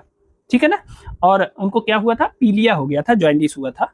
ठीक है, तो जीवक उनका उपचार करने के लिए गया था और ऐसे बहुत कम उदाहरण मिलते हैं राजाओं के बीच में। ठीक है, जब वहां जीवक को भेजा था बिंबिसार ने, ठीक है, अपने राजवैद्य को। अब देखिए कालांतर में क्या होता है, कालांतर में एक बौद्ध पुरोहित थे, उनका नाम था महाकच्चायन। क्या नाम था, महाकच्चायन। और महाकच्चायन के प्रभाव में आकर के जो चंड प्रद्योत था वह बौद्ध बन गया, इस बात को ध्यान रखिएगा। ठीक है, इन्हीं के प्रभाव में आके वह बौद्ध बन गया और अवंती भी बौद्ध धर्म का प्रमुख केंद्र हो गया। सम्राट शिशुनाग ने अवंती को जीता। ठीक है, किसने, अगर आपसे यह प्रश्न पूछ लिया जाए कि किसने अवंती को मगध में मिलाया, ठीक है, अवंती को किसने मगध में मिलाया, अवंती को मगध में मिलाया, किसने मिलाया, तो शिशुनाग ने अवंती को मगध साम्राज्य में मिला लिया, इस बात को ध्यान रखिएगा। ठीक है ना, ये बहुत इंपॉर्टेंट है, यहां से प्रश्न पूछे जाते हैं। अगला देख लेते हैं, आज का जो हमारा 15वां महाजनपद है वह कौन सा है, वह है गांधार। ठीक है, गांधार महाजनपद 15वां महाजनपद है, उसकी बात कर लेते हैं। गांधार का जो विस्तार क्षेत्र है वह कहाँ है, गांधार का विस्तार क्षेत्र है पाकिस्तान का पश्चिमी प्रांत, पाकिस्तान का पश्चिमी भाग है और अफगानिस्तान का पूर्वी भाग तथा अफगानिस्तान का पूर्वी भाग। ठीक है, अफगानिस्तान का पूर्वी भाग यह गांधार महाजनपद के अंतर्गत समाहित था। संक्षिप्त में आप कह सकते हैं कि आधुनिक पेशावर और रावलपिंडी। ठीक है, क्या कह सकते हैं, आधुनिक पेशावर तथा रावलपिंडी के इस इलाके जो है, आधुनिक पेशावर तथा रावलपिंडी के इलाके जो पाकिस्तान में स्थित है, रावलपिंडी के इलाके जो है इसमें शामिल थे गांधार महाजनपद में। ठीक है, ये बात याद रखिएगा, इंपॉर्टेंट है। इसकी राजधानी कहाँ थी, यह और इंपॉर्टेंट है। गांधार की जो राजधानी थी वह कहाँ थी, बहुत चर्चा में रही थी। इसकी राजधानी थी तक्षशिला। गांधार की राजधानी कहाँ थी, तक्षशिला थी, बहुत इंपॉर्टेंट है, यहां से प्रश्न पूछे जाते हैं। ठीक है ना, आप जानते हैं कि प्राचीन भारत में तक्षशिला शिक्षा और व्यापार का बहुत बड़ा केंद्र थी और कहा जाता है कि रामायण में ऐसा उल्लेख किया गया है कि भरत के पुत्र तक्ष ने तक्षशिला की स्थापना की थी, इस बात को ध्यान रखिएगा। देखिए इस जनपद का जो दूसरा प्रमुख नगर था, महाजनपद का एक और प्रमुख नगर था, उसका नाम था पुष्कलावती। ठीक है, पुष्कलावती यह जो है गांधार जनपद में स्थित था और दूसरा प्रमुख नगर था, इसे भी ध्यान रखिएगा। ठीक है, और 6ठी शताब्दी ईसा पूर्व में यहाँ का जो शासक था उसका नाम था पुष्कर सारिन। क्या नाम था, पुष्कर सारिन नामक शासक यहाँ शासन करता था, इसे भी ध्यान रखिएगा। और इसने अवंती के शासक चंड प्रद्योत को हराया था, उसकी चर्चा हम आगे करेंगे। ठीक है, आज का 16वां और आखिरी महाजनपद कौन सा है, 16वां महाजनपद कौन सा है, तो देखिए 16वां महाजनपद है कंबोज। ठीक है, कंबोज महाजनपद 16वां महाजनपद है, इसे ध्यान रखिएगा। और कंबोज महाजनपद कहाँ फैला था, यह जम्मू कश्मीर के कुछ क्षेत्रों में फैला हुआ था और हजारा जिला पाकिस्तान में फैला हुआ था। ठीक है, कंबोज, और याद रखिए राजौरी और हजारा जिले कह सकते हैं, आधुनिक राजौरी और हजारा जिले पाकिस्तान में स्थित है, हजारा जिले यही यह फैला हुआ था कंबोज महाजनपद, इस बात को ध्यान रखिएगा। ठीक है, इसकी राजधानी कहाँ थी, इसकी राजधानी यह जानना आवश्यक है, तो इसकी राजधानी थी राजपुर। इसका एक दूसरा जो लोकप्रिय नाम था वह था हाटक अथवा हाटक। ठीक है, इसकी राजधानी थी कंबोज महाजनपद की राजधानी। ठीक है, कौटिल्य ने कंबोजों को वार्ता शस्त्रोपजीवी कहा है। ठीक है, क्या कहा है, वार्ता शस्त्रोपजीवी संघ, मतलब यह जो है व्यापार भी करते थे और युद्ध भी लड़ते थे। वार्ता शस्त्रोपजीवी संघ कंबोजों को कहा है, किसने कहा है, कौटिल्य ने कहा है, याद रखिएगा, यह प्रश्न पूछा जाता है। ठीक है ना। यह जो जनपद था, आपने ध्यान दिया होगा, यह जनपद अपने श्रेष्ठ घोड़ों के लिए विख्यात था। श्रेष्ठ घोड़ों के लिए विख्यात था। यहाँ से घोड़े, बहुत उच्च नस्ल के घोड़े पाए जाते थे। श्रेष्ठ घोड़ों के लिए विख्यात, ठीक है, विख्यात था, इस बात को ध्यान रखिएगा। तो ये हो गए 16 महाजनपद और उनका विस्तार क्षेत्र। अब देखिए 16 महाजनपदों के अलावा जो राजतंत्र थे, उनके अलावा जो है बुद्ध के समय में 10 गणतंत्र थे, ठीक है। 10 गणतंत्र थे, उनकी चर्चा करते हैं। 10 गणतंत्रों की, कौन कौन से गणतंत्र थे? तो 10 गणतंत्र थे बुद्ध के समय में, और ये जो गणतंत्र थे ये 2 हिस्सों में बटे हुए थे, ठीक है ना। 8 जो गणतंत्र थे वह वज्र संघ के अंतर्गत थे, वज्र संघ में शामिल थे। और जो 2 गणतंत्र अन्य थे, 2, वह किसके अंतर्गत शामिल थे? मल्ल के अंतर्गत, ठीक है, मल्ल के अंतर्गत शामिल थे 2, ठीक है, हमने मल्ल का आपको बताया। तो इस प्रकार बुद्ध के समय में 10 गणतंत्र भी थे। उनके 10 गणतंत्रों के नाम हम आपको बता देते हैं। गणतंत्र से आशय, जहां जो राजा था वह क्या होता था, वो कोई पैतृक पदधारी नहीं था, वहां गणों के संघ के द्वारा शासन चलाया जाता था, इस बात को ध्यान रखिएगा। अब उन गणतंत्रों के नाम आपको बता देते हैं कौन कौन से गणतंत्र उस समय थे। तो पहला, कपिल वस्तु के शाक्य, ठीक है, उन सभी गणतंत्रों की चर्चा कर लेते हैं। कपिल वस्तु के शाक्य, कपिल वस्तु के शाक्य, जहां बुद्ध का जन्म हुआ था, इस बात को ध्यान रखिएगा।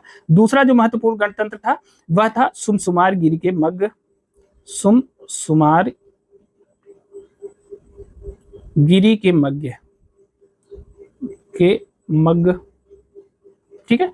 तीसरा जो महाजनपद तो गणतंत्र था वह था अलकप्प के बुली, अलकप्प के बुली, आपको केवल नाम रखना आवश्यक है, याद रखना बस। चौथा जो था वह था केशपुत्र के कलाम, केशपुत्र के कलाम। पांचवा जो गणतंत्र था वह था रामग्राम के कोली, रामग्राम के कोली। छठवां कुशीनारा के मल्ल, यहीं पे जो है महात्मा बुद्ध को महापरिनिर्वाण मिला था, कुशीनारा के मल्ल। सातवां पावा के मल्ल।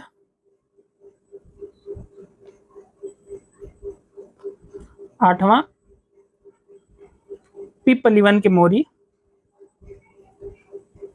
पिपलिवन के मोरी। नवा जो गणराज्य था वह था वैशाली के लिच्छवी, वैशाली के लिच्छवी। और जो 10वां गणराज्य था वह था मिथिला के विदेह, ठीक है, मिथिला के विदेह। इस प्रकार बुद्ध के समय में ये 10 गणराज्य भी उपस्थित थे, इस बात को भी ध्यान रखिएगा, ठीक है ना, ये बहुत इंपॉर्टेंट है। और देखिए बुद्ध के समय में सबसे बड़ा और सबसे शक्तिशाली जो गणराज्य था वह कौन था? वैशाली के लिच्छवी, ठीक है। वैशाली के लिच्छवियों का जो संघ था वह बुद्ध के समय में सबसे बड़ा और सबसे शक्तिशाली गणतंत्र था, ठीक है, ध्यान रखिएगा। और एक चीज और ध्यान रखिएगा कि 16 दुनिया का सबसे प्राचीन गणतंत्र जो है वह है लिच्छवी गणतंत्र, ठीक है। वैशाली के लिच्छवियों का गणतंत्र जो है वह दुनिया का सबसे प्राचीन गणतंत्र है, सबसे प्राचीन गणतंत्र है कौन? वैशाली के लिच्छवियों का, ठीक है, तो इसे भी ध्यान रखिएगा, इंपॉर्टेंट है। अब देखिए ये 16 महाजनपद, उनकी लिस्ट हो गई, उनका क्षेत्र हो गया, उनकी राजधानियां हो गई। यहाँ से एक प्रश्न आपको जरूर मिलेगा, लेकिन एक प्रश्न जो पूछा जाता है वह 4 प्रश्नों को मिला के पूछा जाता है, क्योंकि वह हमेशा सूची मिलान के प्रश्न से पूछा जाता है। तो मोटी मोटा जो चीजें हैं वो हमने बता दिया है। अब आज के प्रश्नों पर चलते हैं और आज के प्रश्नों की श्रृंखला को सॉल्व करते हैं, देखते हैं कौन कौन से प्रश्न आज दिए गए हैं। अब देखिए पहला प्रश्न है, भारत के प्राचीनतम प्राप्त सिक्के, भारत के प्राचीनतम प्राप्त सिक्के कौन थे? ऑप्शन ए है तांबे के थे, ऑप्शन बी है सोने के थे, ऑप्शन सी है रांगा के थे और ऑप्शन डी है चांदी के थे। तो बताइए भारत के प्राचीनतम प्राप्त सिक्के किसके थे? तो इसका सही आंसर है चांदी के सिक्के थे, डी ऑप्शन सही है। याद रखिएगा भारत के प्राचीनतम प्राप्त सिक्के जो थे वह चांदी के सिक्के थे।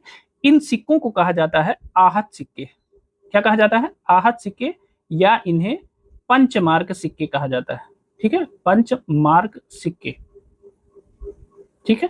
आप जानते हैं कि सिक्कों के अध्ययन को क्या कहते हैं? सिक्कों के अध्ययन को क्या कहा जाता है? बताइए, प्रश्न पूछा गया है, सिक्कों के अध्ययन को क्या कहा जाता है? तो कहा जाता है न्यूमिस्मेटिक्स।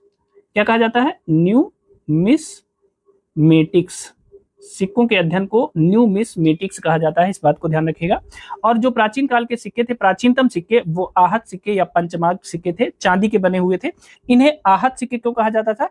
क्योंकि ये धातु के टुकड़ों पर कोई चिन्ह रख के उन्हें दबा दिया जाता था, पंच कर दिया जाता था या ठप्पा मार दिया जाता था, इसीलिए इन्हें आहत सिक्के या पंचमार्क सिक्के कहते थे। ठीक है, अब इसमें जो आकृतियां ठप्पा मारी जाती थी, जिन आकृतियों की, वह जैसे पेड़ की आकृति है, मछली की है या हाथी की है, हाथी की आकृति भी मिलती है इसमें, अर्धचंद्र की भी, अर्धचंद्र का चित्र भी मिलता है इसपे। ठीक है, तो इस प्रकार जो है इन आकृतियों को सिक्कों पे रख करके, मतलब चांदी के उस पे रख के, और उन्हें पंच कर दिया जाता था और दबा दिया जाता था, या उन्हें मतलब जोरदार ढंग से ठप्पा मार दिया जाता था। तो ऐसे सिक्कों को पंचमार्क सिक्के या आहत सिक्के कहते हैं।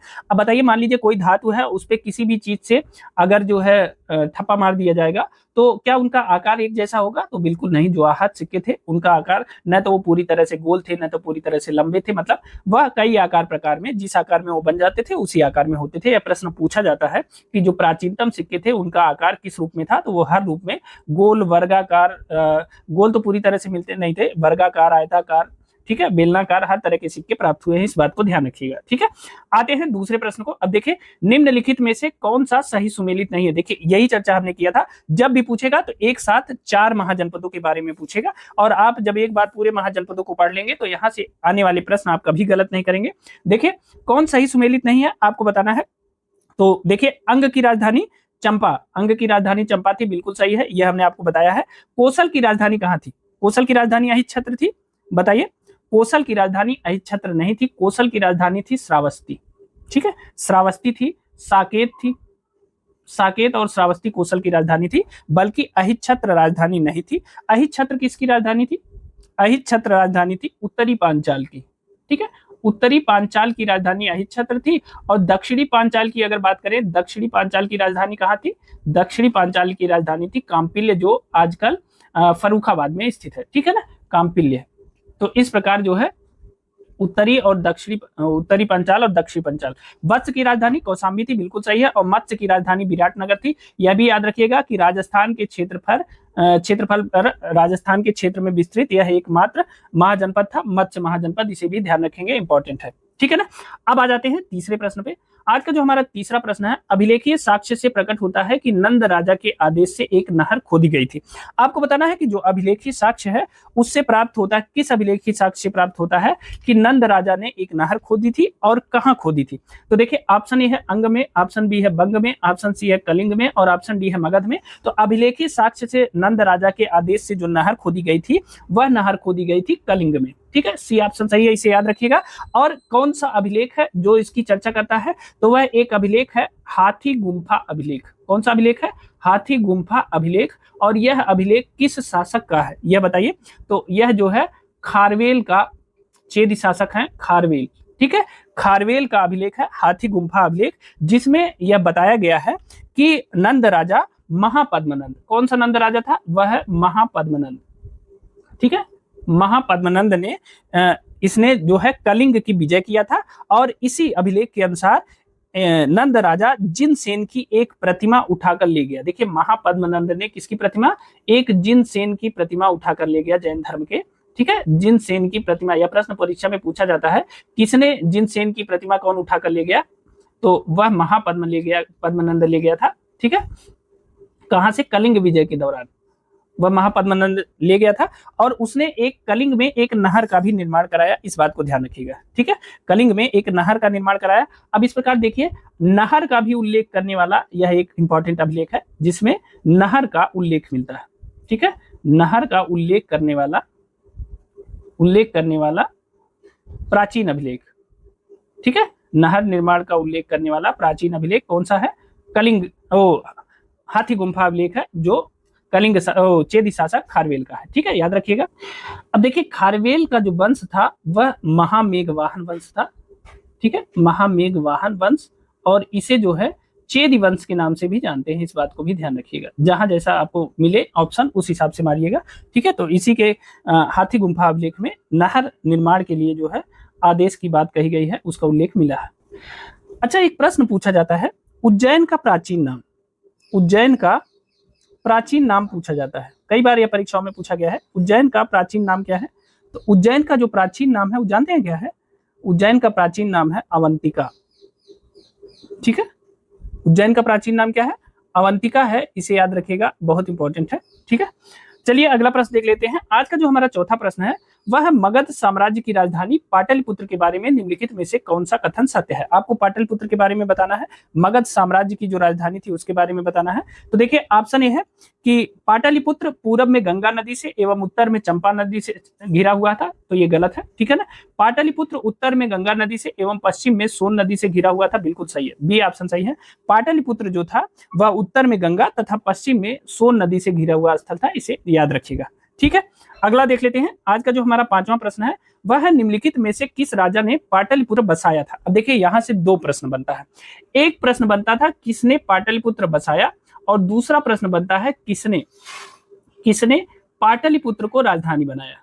ठीक है, ये दोनों प्रश्न बनता है, किसने पाटलिपुत्र बसाया और किसने पाटलिपुत्र को राजधानी बनाया, ये दोनों प्रश्न बनता है। तो दोनों प्रश्नों की बात करते हैं। देखिए पाटलिपुत्र बसाया किसने? तो पाटलिपुत्र बसाया गंगा और सोन नदी के संगम पे हर्यंक वंश के शासक थे अजातशत्रु। ठीक है, अजातशत्रु किस वंश के शासक थे? हर्यंक वंश के शासक थे। ठीक है, इन्होंने गंगा और सोन नदी के संगम पर पाटलिपुत्र की स्थापना की। ठीक है, याद रखिएगा, पाटलिपुत्र की स्थापना अजातशत्रु ने की। लेकिन जब यह बात की जाती है कि पाटलिपुत्र को राजधानी किसने बनाया, तो वह राजधानी बनाया उदयन ने। ठीक है, तो राजधानी उदयन ने बनाया, पाटलिपुत्र को स्थापित किया था, स्थापना किया था अजातशत्रु ने, और राजधानी उदयन ने बनाया। इसे एकदम इंपॉर्टेंट है, याद रखिएगा। उदयन ने जो राजधानी यहाँ स्थानांतरित की थी, उदयन से पहले वह राजधानी थी राजगृह। ठीक है, राजगृह से अपनी राजधानी को पाटलिपुत्र ले गया, कौन? उदयन ले गया। ठीक है, ऐसे भी ध्यान दीजिएगा, प्रश्न ऐसे भी पूछा जाता है, किस शासक ने अपनी राजधानी को राजगृह से पाटलिपुत्र ले गया, तो वह है उदयन। इसे भी ध्यान रखेंगे, इंपॉर्टेंट है। अब चलिए देखते हैं अगला। आज का जो हमारा छठवां प्रश्न है वह है उदयन वासवदत्ता की दंत कथा किससे संबंधित है? आपको बताना है कि उदयन और वासवदत्ता की दंत कथा का संबंध किससे है। तो इसका ऑप्शन है उज्जैन से, ऑप्शन बी है मथुरा से, ऑप्शन सी है माहिष्मति से, ऑप्शन डी है कौशाम्बी से। तो बताइए उदयन वासवदत्ता की दंत कथा किससे संबंधित है? तो यह उज्जैन से संबंधित है, ए ऑप्शन सही है, इसे याद रखिएगा। उदयन और वासवदत्ता की जो दंत कथा है वह उज्जैन से संबंधित है, और इस दंत कथा को महाकवि भास ने, मैंने आपको बताया कि उन्होंने अपना एक नाटक लिखा है जिसका नाम है स्वप्न वासव दत्तम। स्वप्न वासव दत्तम में उदयन और वासवदत्ता के प्रेम कथा का वर्णन किया गया है। और उस समय उदयन जो है वह उज्जैनी के कारागार में बंद थे, और जब अवंती नरेश प्रद्योत की पुत्री को पता चला कि यहाँ वत्स नरेश बंद है, तो वहां उनके पास गई, और धीरे धीरे, वो एक स्टोरी है, उसकी चर्चा हम कभी बाद में करेंगे। ठीक है, उसके बाद उन्होंने कारागार से वो उनको लेकर भाग गए वासवदत्ता को, और चले गए सीधे वहां कौशाम्बी, और वहां जाके उन्होंने उनसे विवाह किया। तो उदयन और वासवदत्ता की जो दंत कथा संबंधित है वह उज्जैन से संबंधित है। उज्जैन के जेल में, उज्जैनी के कारागार में बंद थे। ठीक है ना, और वहीं से ये कहानी शुरू होती है। तो भास ने अपने नाटक स्वप्न वासवदत्तम में इसकी रचना, इसके बारे में बताया है। ठीक है ना, अगला देख लेते हैं। सातवां प्रश्न है प्रारंभिक गणतंत्र में कौन सा नहीं था? कौन गणतंत्र नहीं था, आपको यह बताना है। जो 10 गणतंत्रों के बारे में हमने आपको बताया था, तो कौन गणतंत्र नहीं था? तो देखिए शाक्य गणतंत्र था, लिच्छवी भी गणतंत्र था, यौधेय नहीं थे, यौधेय गणतंत्र नहीं थे, इस बात को ध्यान रखिएगा। बुद्ध काल में कपिलवस्तु के शाक्य थे, सुमसुमारगिर के मंग थे, अलकप्प के बुली थे, केशपुत्र के कलाम थे, रामग्राम के कोलिंग थे, पीपलीवन के मौर्य थे। ठीक है, ये सब चीजें थी, लेकिन इसमें यौधेय नहीं थे, इस बात को ध्यान रखिएगा। और 10 गणतंत्रों के बारे में हमने एक बार बता दिया है, तो दोबारा लिखने की जरूरत नहीं है। ठीक है, तो सी ऑप्शन सही है, इसे याद रखिएगा। अगला देख लेते हैं, 8वां प्रश्न हमारा।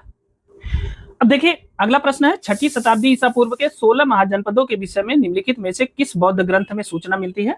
तो हमने आपको पहले ही बताया कि अंगुत्तर निकाय में सबसे पहले 16 महाजनपदों के बारे में सूचना मिलती है। और एक जैन ग्रंथ की भी चर्चा हमने किया। जैन ग्रंथ का नाम क्या था? भगवती सूत्र।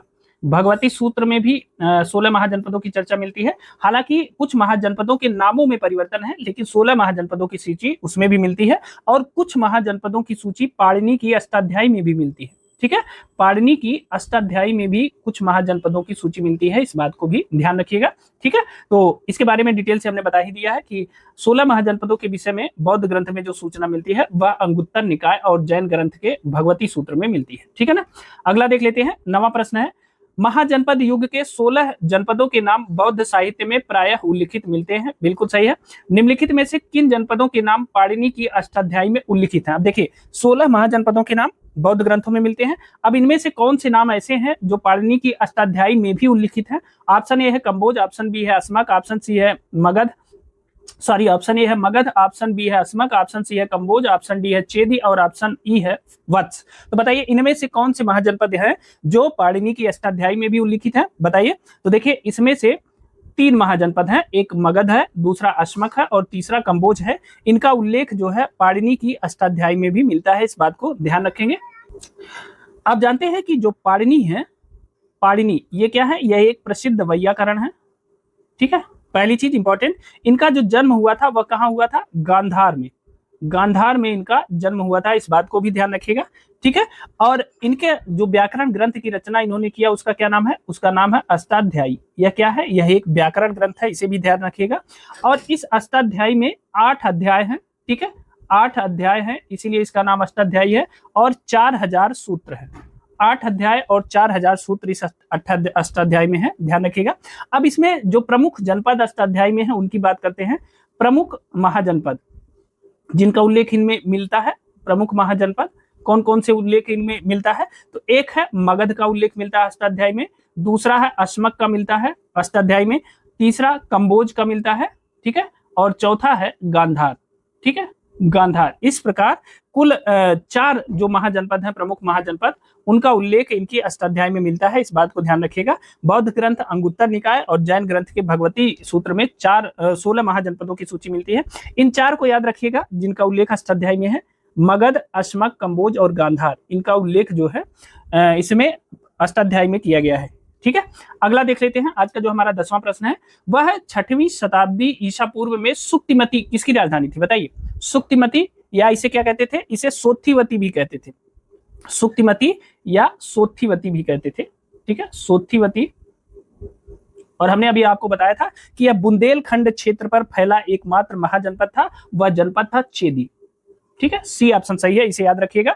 चेदी वंश की जो राजधानी थी, चेदी महाजनपद की राजधानी सुक्तिमती या सुक्तिवती थी, सोथिवती थी। ठीक है ना, और यह बुंदेलखंड क्षेत्र पर फैली हुई, देखिए बुंदेलखंड क्षेत्र पर फैला एकमात्र महाजनपद।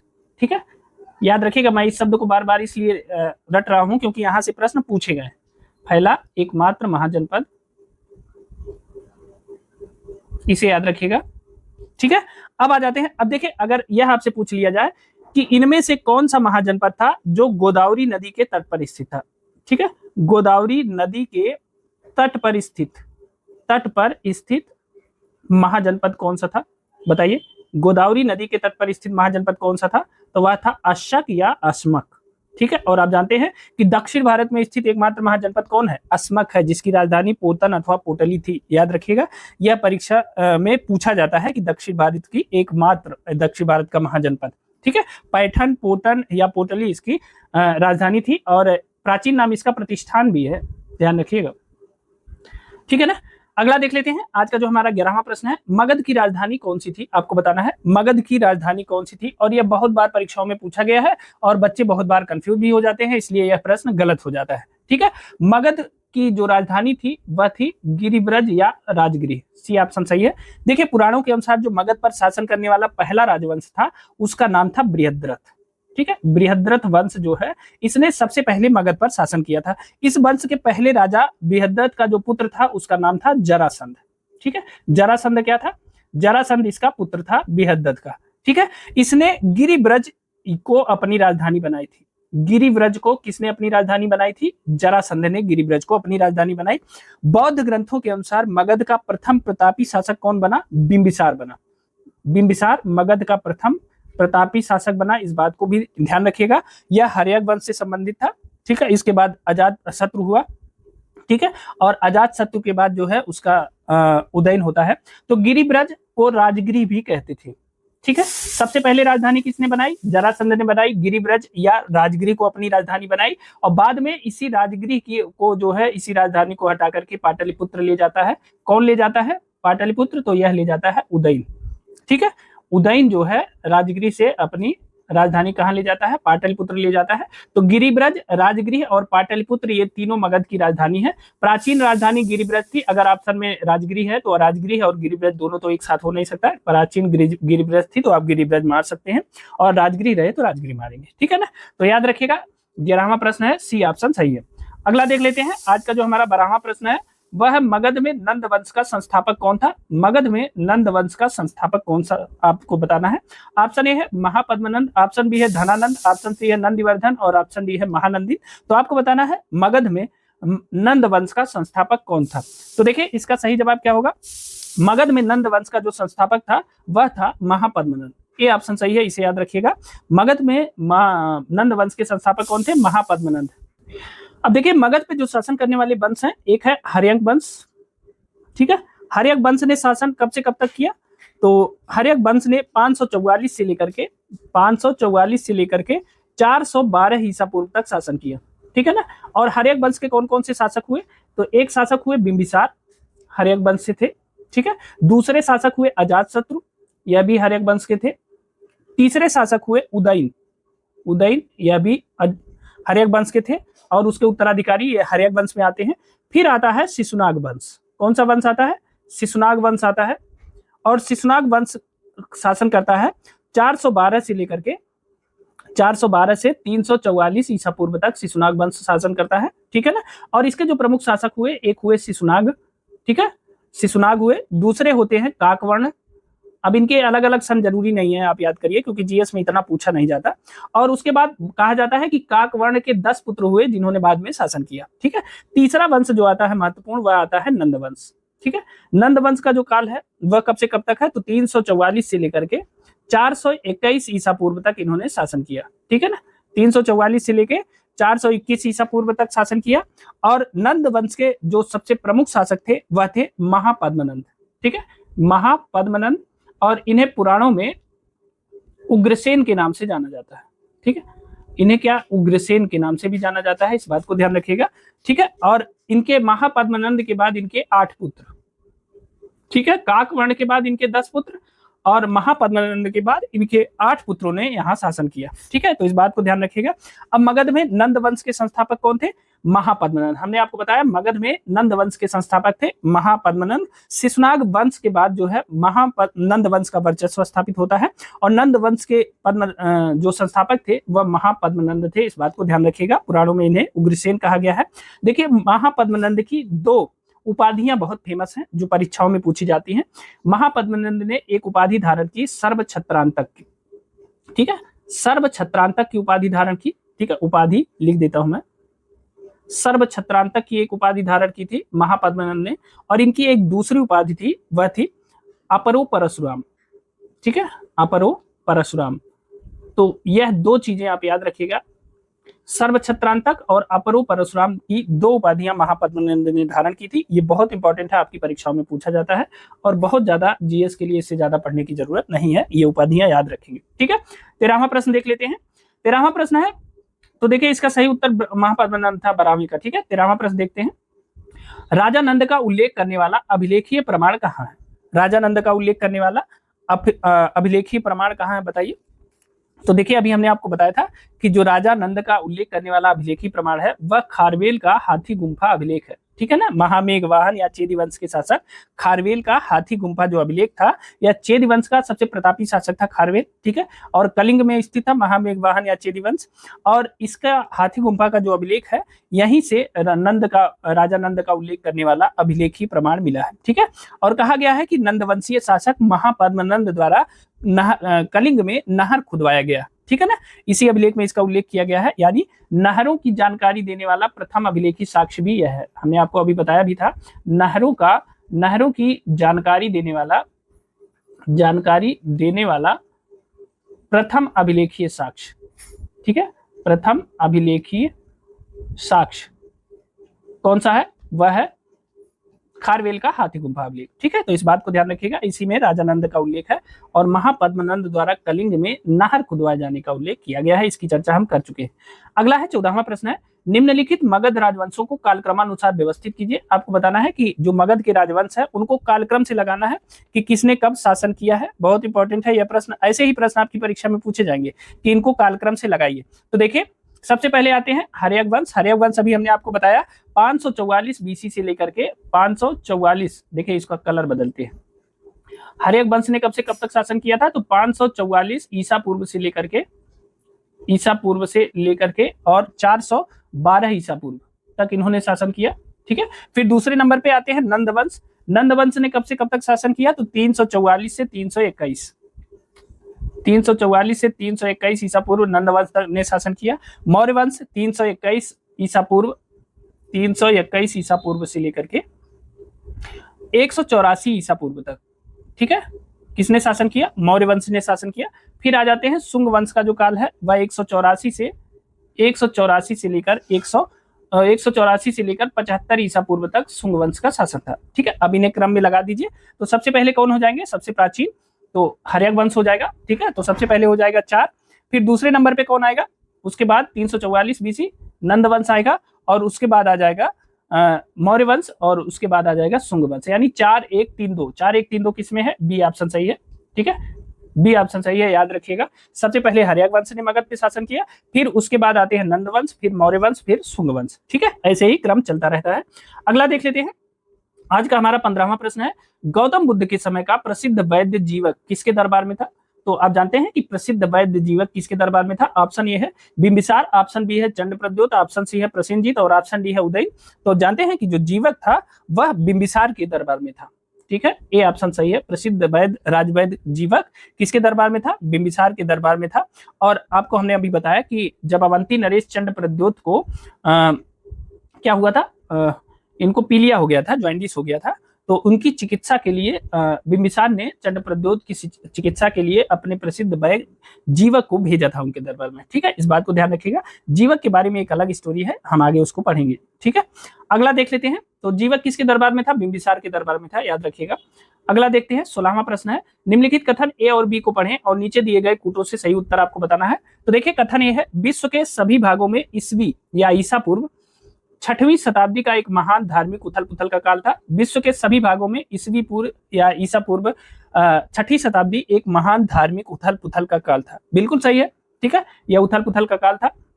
दूसरा है, वैदिक धर्म बहुत जटिल हो गया था। आप जानते हैं कि वैदिक धर्म में उस समय बहुत ज्यादा कुरीतियां आ गई थी और जिस हिसाब से जो है यज्ञ विधान कठोर कर दिए गए थे और उनका जो आयोजन था वो इतना मतलब वो कर दिया गया था, जटिल कर दिया गया था कि इसमें बड़ी समस्या आ गई थी। ठीक है, तो 6वीं शताब्दी ईसा पूर्व में एक महान धार्मिक उथल पुथल का काल था, सही है। और वैदिक धर्म बहुत जटिल हो गया था, यह भी सही है। दोनों कथन यानी ए और बी दोनों कथन सही है, इस बात को ध्यान रखेंगे। अब देखिए, 6वीं शताब्दी ईसा पूर्व में ही भारत में जो है बौद्ध धर्म आता है। ठीक है, बौद्ध धर्म आता है और 6वीं शताब्दी ईसा पूर्व में ही दुनिया भर में जैसे ऐसे विचारक हुए जैसे कन्फ्यूशियस,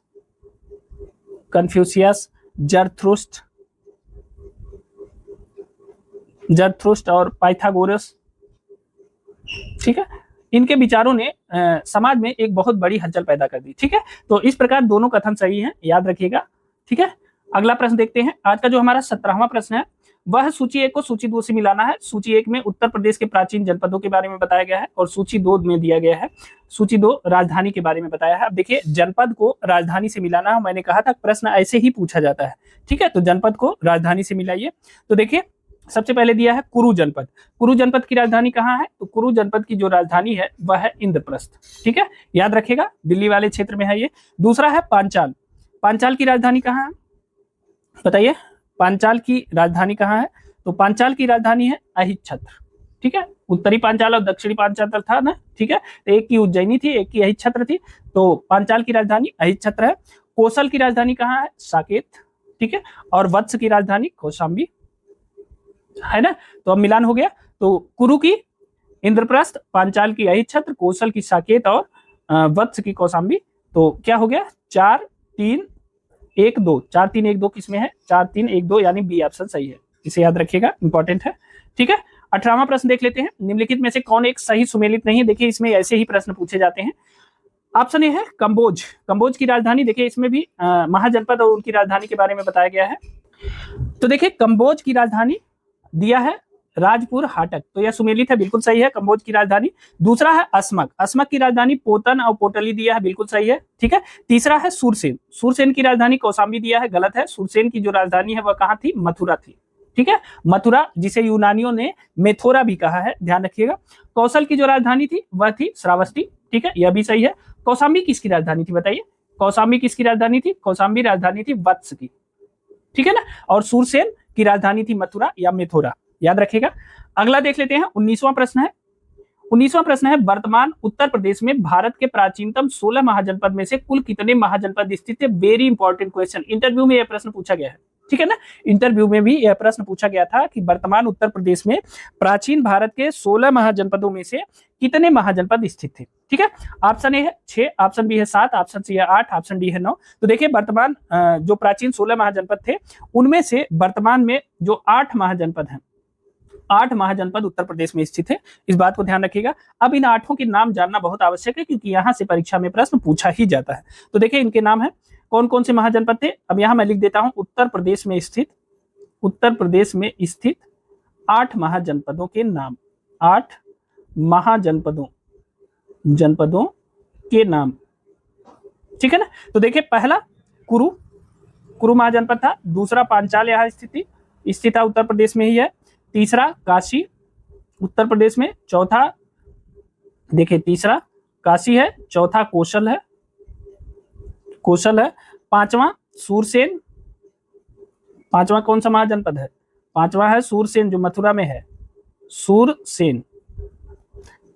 छठवां महाजनपद जो उत्तर प्रदेश में स्थित है, छठवां महाजनपद है चेदी बुंदेलखंड क्षेत्र में। सातवां महाजनपद वत्स कौशाम्बी, और 8वां महाजनपद था मल्ल कुशीनगर, ठीक है, देवरिया क्षेत्र में। तो इस प्रकार 8 महाजनपद जो थे वह उत्तर प्रदेश में स्थित है, इन्हें याद कर लीजिएगा क्योंकि परीक्षा में यहाँ से प्रश्न पूछा जाता है। और मैंने कहा ना कि इंटरव्यू में यह प्रश्न पूछे गए थे कि कौन कौन से महाजनपद उत्तर प्रदेश में स्थित है, ठीक है, इंपॉर्टेंट है, याद रखेंगे। 20वां प्रश्न है, सिकंदर के हमले के समय उत्तर भारत पर निम्नलिखित राजवंशों में से किस एक का शासन था। आपको बताना है कि जब भारत पर सिकंदर का हमला हुआ, जब भारत पर यूनानी आक्रमण हुआ तो उत्तर भारत पर किसका शासन था, इसको बताना है आपको। अब देखिए सबसे पहले तो यह जानिए सिकंदर था कौन। तो आप जानते हैं कि जो सिकंदर था वह मेसिडोनिया के शासक थे, फिलिप द्वितीय, ठीक है, मेसिडोनिया के शासक थे, इनका नाम था फिलिप द्वितीय, ठीक है, फिलिप द्वितीय, इन्हीं का पुत्र था, ठीक है ना, क्या था, इन्हीं का पुत्र था, फिलिप द्वितीय का पुत्र था सिकंदर। और यह जो है भारत में, जब भारत पर सिकंदर का आक्रमण कब हुआ, यह प्रश्न कई बार परीक्षाओं में पूछा गया है। तो 326 ईसा पूर्व में यह भारत पर आक्रमण करने के लिए निकला था, ठीक है, आया था भारत विजय के लिए। 2 वर्ष के पश्चात, ठीक है, 2 वर्ष यह भारत में रहा था और उसके बाद 325 ईसा पूर्व में यह भारत से वापस चला गया था, ठीक है, ये दोनों तथ्य याद रखिएगा।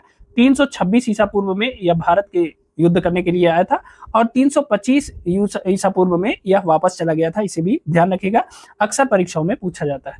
अब देखिए प्रश्न क्या है कि सिकंदर के हमले के समय उत्तर भारत पर निम्नलिखित राजवंशों में से किसी का शासक था। तो जो यूनानी लेखक हैं उनके हिसाब से जो नंद वंश का अंतिम शासक था वह घननंद था, ठीक है ना। तो जो अंतिम शासक था वह कौन था, घननंद था, जो सिकंदर का समकालीन था। यह प्रश्न पूछा जाता है कि नंद वंश का कौन सा शासक था जो सिकंदर का समकालीन था, तो घननंद था जो सिकंदर का समकालीन था। यानी सिकंदर के हमले के समय उत्तर भारत पर किसका शासक था, नंद वंश का, ठीक है ना। घननंद को यूनानी लेखकों ने अग्रमीज कहा है, क्या कहा है, अग्रमीज कहा है, इस बात को ध्यान रखिएगा। और एक यूनानी लेखक है जिसका नाम है जेनोफोन, जेनोफोन यूनानी लेखक है और जेनोफोन ने इसे बहुत ही धनाढ़ व्यक्ति कहा है, ठीक है, धनाढ़ व्यक्ति कहा है किसको, घननंद को, इस बात को ध्यान रखेंगे। और इसके सेनापति का नाम भी वो लोग बताते हैं भद्रसाल, ठीक है, भद्रसाल इसका सेनापति था।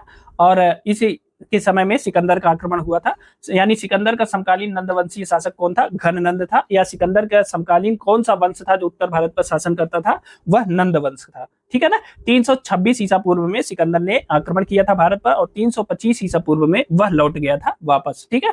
कहां से लौटा था? तो पाटल से यूनान को लौटा था। ठीक है, पाटल से लौटा था। कहां को? यूनान को। इस बात को भी ध्यान रखिएगा, कभी कभी यह जगह भी पूछ लेता है। ठीक है, अगला देख लेते हैं। आज का जो हमारा 21वां प्रश्न है, कथन कारण का प्रश्न है। देखिए, कथन कारण था, कथन देखते हैं। लगभग 2 वर्ष के अभियान के पश्चात सिकंदर महान ने 325 ईसा पूर्व में भारत छोड़ दिया। बिल्कुल सही है। दूसरा है, वह चंद्रगुप्त मौर्य से पराजित हुआ था, और आपको बताना है नीचे दिए गए कूट से सही उत्तर आपको चुनना है। ठीक है, तो देखिए, 2 वर्ष के अभियान के पश्चात सिकंदर ने 325 ईसा पूर्व में भारत छोड़ दिया। बिल्कुल सही है, यानी कथन तो सही है। कारण, वह चंद्रगुप्त द्वितीय से पराजित हुआ था, तो चंद्रगुप्त द्वितीय से पराजित नहीं हुआ था। ठीक है, तो यह गलत है, कारण गलत है, कथन सही है। ए सही, किंतु आर गलत है। सी ऑप्शन सही है। आप इस प्रश्न को इंपॉर्टेंट भी लगा लीजिएगा, आपकी परीक्षा के लिए ऐसे प्रश्न पूछे जा सकते हैं। ठीक है, क्योंकि इसमें कोई बहुत ऐसा कुछ नहीं है, केवल कॉन्सेप्ट है छोटा सा। अगला देख लेते हैं, 22वां प्रश्न है। देखिए, 22वां प्रश्न हमारा है, युद्ध भूमि में बड़ी संख्या में सैनिकों के मारे जाने अथवा आहत हो जाने के बाद किस भारतीय गण अथवा राज्य की स्त्रियों ने सिकंदर के विरुद्ध शस्त्र धारण कर लिया था? अब बताइए, युद्ध में सैनिकों के मारे जाने के बाद, उनके आहत हो जाने के बाद किस भारतीय गण अथवा राज्य की स्त्रियों ने सिकंदर के विरुद्ध शस्त्र धारण किया था? यह प्रश्न बहुत इंपॉर्टेंट है, और इसका सही आंसर है, देखिए 4 ऑप्शन है, अभिसार, ग्लाउसाई, ऑप्शन सी कठ, और ऑप्शन डी मत्सग। इसका सही आंसर है मत्सग। ठीक है ना। युद्ध भूमि में बड़ी संख्या में सैनिकों के मारे जाने, आहत हो जाने के बाद मत्सग गणराज्य की जो स्त्रियां थी, उन्होंने सिकंदर के विरुद्ध हथियार उठा लिया था। इस बात को ध्यान रखिएगा। ठीक है ना। और सिकंदर इसे मत्सग को अश्वक एक सीमांत गणराज्य के रूप में इसे जानते हैं। ठीक है, अश्वक भी कहते हैं। अश्वक क्या था? एक सीमांत गणराज्य था। ठीक है, जिसकी राजधानी थी मत्सग। अश्वक की राजधानी थी मत्सग। अगर जो है यह न मतलब राजधानी न दे के अश्वक दिया रहे, तो अश्वक राज्य की राजधानी कहाँ थी? मत्सग थी, और यह एक सीमांत गणराज्य था। यूनानी लेखकों के अनुसार सिकंदर के विरुद्ध युद्ध में बड़ी संख्या में पुरुषों के मारे जाने के बाद यहाँ की स्त्रियों ने शस्त्र धारण किया था, और यह प्रश्न आपकी परीक्षा के लिए इंपॉर्टेंट है, इसे याद रखेंगे। ठीक है ना। 23वां प्रश्न देख लेते हैं। आज का जो हमारा 23वां प्रश्न है, वह है, भारत में सिकंदर की सफलता निम्न कारणों से थी। भारत में सिकंदर की सफलता के कारण आपको बताना है। तो देखिए, पहला जो कारण दिया है वह है कि उस समय भारत में कोई केंद्रीय सत्ता नहीं थी। बिल्कुल सही है, उस समय भारत में कोई केंद्रीय सत्ता नहीं थी। दूसरा, उसकी फौज बेहतर थी, यह भी मान लेते हैं, उसकी फौज बेहतर ही थी। तीसरा है, उसे देशद्रोही शासकों से सहायता मिली, बहुत से लोगों ने उसे वहां तक पहुंचाया। ठीक है, यह तो हमारा देश ऐसा है ही है, आज तक, आदिकाल से आज तक है, हम कभी एकजुट नहीं रहे, आज भी एकजुट नहीं है। ठीक है, आज भी देखिए बहुत सारी समस्याएं देश में विद्यमान है, आप रोज अखबारों में सुनते हैं, समाचारों में सुनते हैं, ये वही देश है, बस भगवान भरोसे चल रहा है। चौथा, वह एक अच्छा प्रशासक था, तो प्रशासक की तो कोई बात ही नहीं थी, क्योंकि यहाँ उसने कोई प्रशासन किया नहीं। तो बी ऑप्शन सही है, 1, 2, 3। उस समय भारत में कोई केंद्रीय सत्ता नहीं थी। ठीक है ना। डॉक्टर हेमचंद्र राय चौधरी ने बताया कि उस समय भारत में 28 स्वतंत्र शक्तियां थी। केंद्रीय सत्ता कहाँ होगी जब 28 स्वतंत्र राज्य थे, स्वतंत्र शक्तियां थी। ठीक है, राज्य, गणराज्य, इस प्रकार से 28 कुल स्वतंत्र शक्तियां थी। ठीक है, उस समय कोई केंद्रीय सत्ता नहीं थी, उसकी सेना बिल्कुल निस्संदेह जो है मजबूत थी।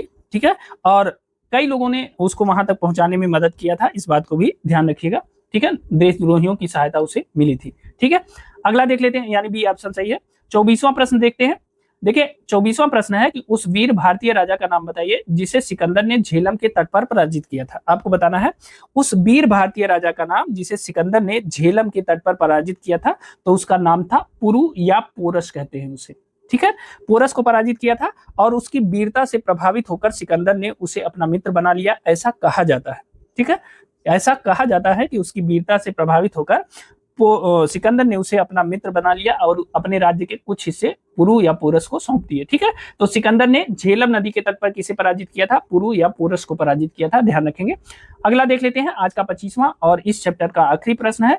निम्नलिखित में से कौन सिकंदर के साथ भारत में नहीं आया था? आपको बताना है इनमें से कौन सिकंदर के साथ भारत नहीं आया था। तो ऑप्शन ए है नियार्कस, ऑप्शन बी है आनेस सिक्रिटस, ऑप्शन सी है डाइमेकस, और ऑप्शन डी है अरिस्टोब्यूलस। तो इसमें से कौन सिकंदर के साथ भारत नहीं आया था?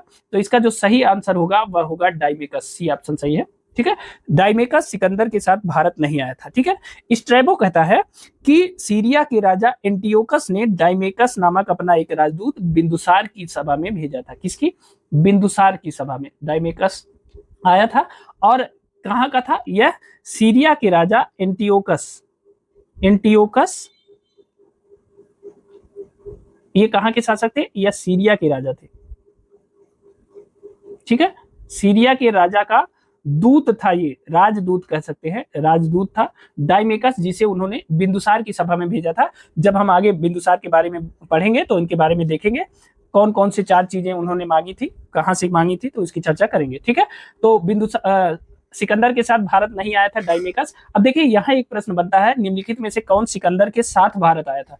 तो नियार्कस भारत आया था, आनेसिक्रिटस भारत आया था, और अरिस्टोबुलस, ठीक है, अरिस्टोब्यूलस, ये 3 जो है भारत आए थे सिकंदर के साथ। ठीक है, इस बात को ध्यान रखिएगा, प्रश्न दोनों तरह से पूछा जा सकता है। ठीक है, तो दोस्तों ये थे हमारे आज के प्रश्न, जो हमारा टॉपिक था महाजनपद काल, उससे संबंधित प्रश्न। ये प्रश्न आपको कैसे लगे हमें कमेंट जरूर करिएगा। वीडियो पसंद आई होगी तो वीडियो लाइक करिएगा, इस वीडियो को अपने दोस्तों मित्रों के साथ शेयर जरूर कर दीजिएगा। तो अभी के लिए दोस्तों इतना ही, मिलते हैं अगली वीडियो में। और हाँ, अगर आपको इन प्रश्नों की पीडीएफ चाहिए तो आप हमारा टेलीग्राम चैनल और व्हाट्सएप चैनल ज्वाइन कर लीजिए, उसका लिंक हमने डिस्क्रिप्शन बॉक्स में दे दिया है। तो मिलते हैं अगली वीडियो में कुछ अन्य उपयोगी महत्वपूर्ण प्रश्नों के साथ। तब तक के लिए स्वस्थ रहिए, मस्त रहिए, अपना और अपनों का ख्याल रखिए, मेहनत से पढ़ाई करते रहिए। बहुत बहुत धन्यवाद।